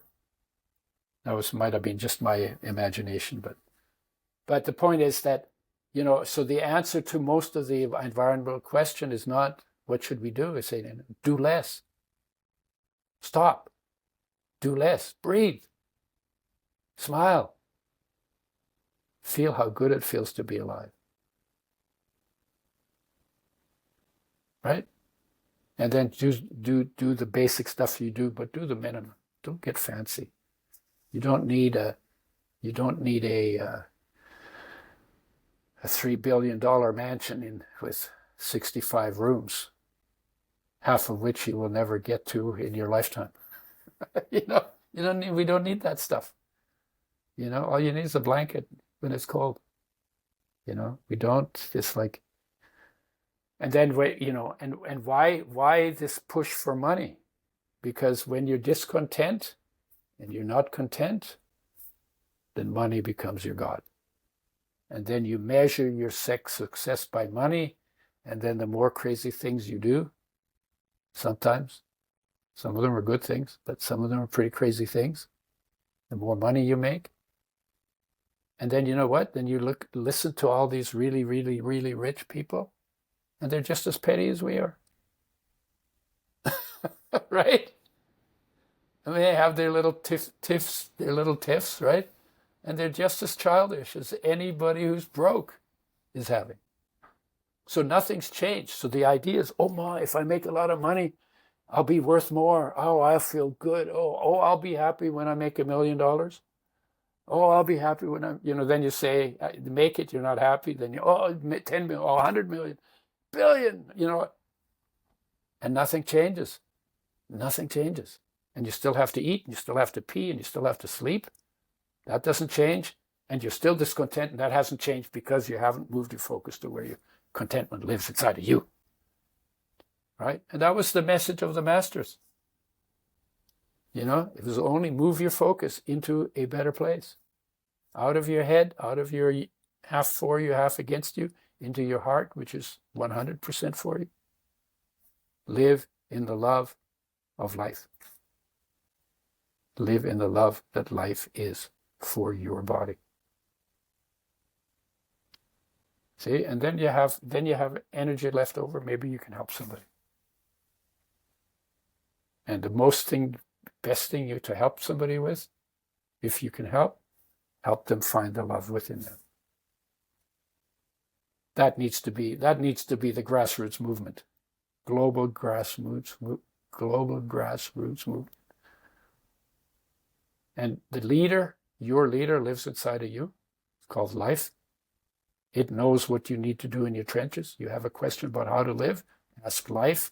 Don't ask some guy in some, in Lisboa or in DC or in Ottawa, right? Don't ask them how you should live your life here. They're not here to see what's going on. And we think that they could tell us how we should live our lives from day to day. And the more you take that on, the fewer rules you'll need, because you'll make your own rules that keep your peace, love, and harmony intact, right? And the less you got to listen to their pontification. The best teacher lives inside of you. It's called life experience. There is no better teacher than life experience. Right? And then you become independent, which means dependent on what's within you, instead of dependent on one institution or another, whose goal is not to help you as much as it is to help themselves. Right?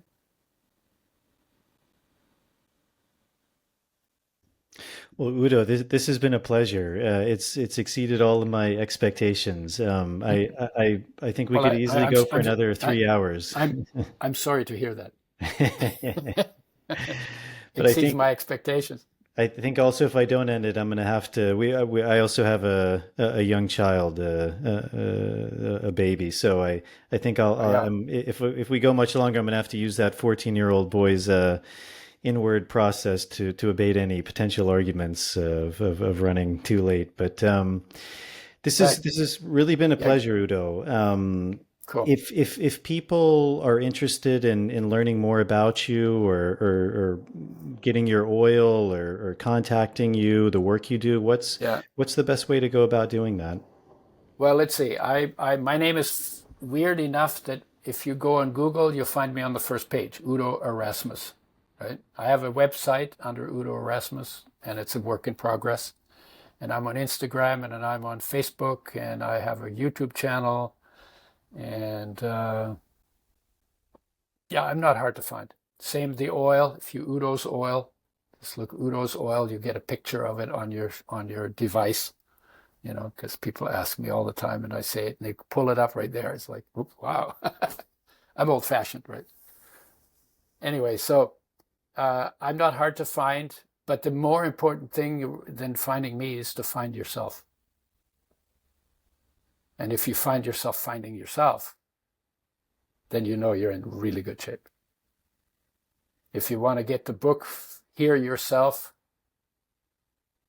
How to Find Peace in a Noisy World, that's on Google. That's on Amazon. My book, Fats That Heal, Fats That Kill, you can find that on Amazon. And Choosing the Right Fats, you can find on Amazon too. What else? Most of my products are in the fridge. The oil is in the fridge in the health food stores. The probiotics are in the health food stores under the Flora brand. The enzymes, digestive enzymes, are under the Flora brand on the shelf. So not hard to find. And do head in the direction of, from wherever you are, in the direction of fresh, whole, raw, organic, plant-based, local. Tear up your lawn if you have a house and grow a garden. If 8 billion people grew their own garden, we'd save a lot of fuel and all of that. And then you could bury your poop in the garden, see you could recycle it. Or you maybe have a little cooker in the side of the garden, so you cook it first. And then you put some probiotics in the garden. And you can literally rebuild the soil in one person's space. So and then the more we know about it, the more it'll become folk wisdom, and the more folk wisdom it becomes, the more we'll do it. And the more we do it, the better it'll get. And now go and look after your 14-year-old kid. He's not 14. He just turned 1 year. So no, I was saying I'd have to do the practice of the 14-year-old that you found of the. I see. The internal work to avoid any confrontation. Stop neglecting your kid, okay? But Udo, this has really been a pleasure. As I said, it really, I didn't really have many expectations. So I guess in that regard, it wasn't difficult to exceed, but it's really been a pleasure. And I think you have so much wisdom to share, and I think the audience will get so much out of this. And like I said, I think we could easily talk for another few hours. So at some point in the future, whenever you get lonely for it, just give me a call. Sounds good. I think the way you express yourself and these messages are so vital. And we can talk more about that all the way to dictatorial governments and big pharma. And, those are topics that very much I think are important. So thank you for the work you're doing. Thank you for the way you share. It's very important. I think all you've done and the way you express yourself is very beautiful and very truthful. So I thank you for that. And just remember that thank you for what you're doing, because otherwise I'd be talking to myself in the bathroom mirror. Right, but you're actually putting it out. That's important. Yeah, if it's a good message, then you get the credit for putting it out. Yeah. Well, thank you very much, Udo. All right, everyone. That's it. I hope you enjoyed that conversation with Udo. It was really a pleasure for me to sit down and speak with him. I think he's a really fascinating guy, and I trust you got a lot out of that episode. That's it. As always, if you're interested in working with myself and my colleague Merav Artsy, I believe when this is released, we will still have maybe a space or two for our remote dieta, which is at the end of August, and also our next in-person plant medicine dieta in the Sacred Valley of Peru, beginning November 2nd and running the entire month of November. So beautiful opportunity to go deeper into this plant medicine work. If you'd like more information about that, you can check out my website at nicotianarustica.org, and there'll be a link to that in the show notes. And then, as always, if you're able to support this podcast, Patreon's a really amazing way. You can sign up for as little as $1 a month. Every dollar makes a difference. Also, I really like that website because it works on this idea of reciprocity. So if you feel like you're gaining something from this podcast, it's a really beautiful way to give back. Also, there's different tiers you can sign up for. Those tiers also give you different things back, things like early access to shows, bonus material, Q&As, and as always, to all the people supporting that way, thank you so much. It's really your help that allows me to continue making this. And as always, helping with the algorithms is really big help. So if you're viewing this on YouTube or Rumble, subscribing to the show, turning on the notification bell, liking the videos, and if you're listening to this on Apple Podcast or Spotify, leaving a starred rating and a short review. So I think that's it. I hope this finds you all well. Thank you all for tuning in, and I will see you all on the next episode.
dung.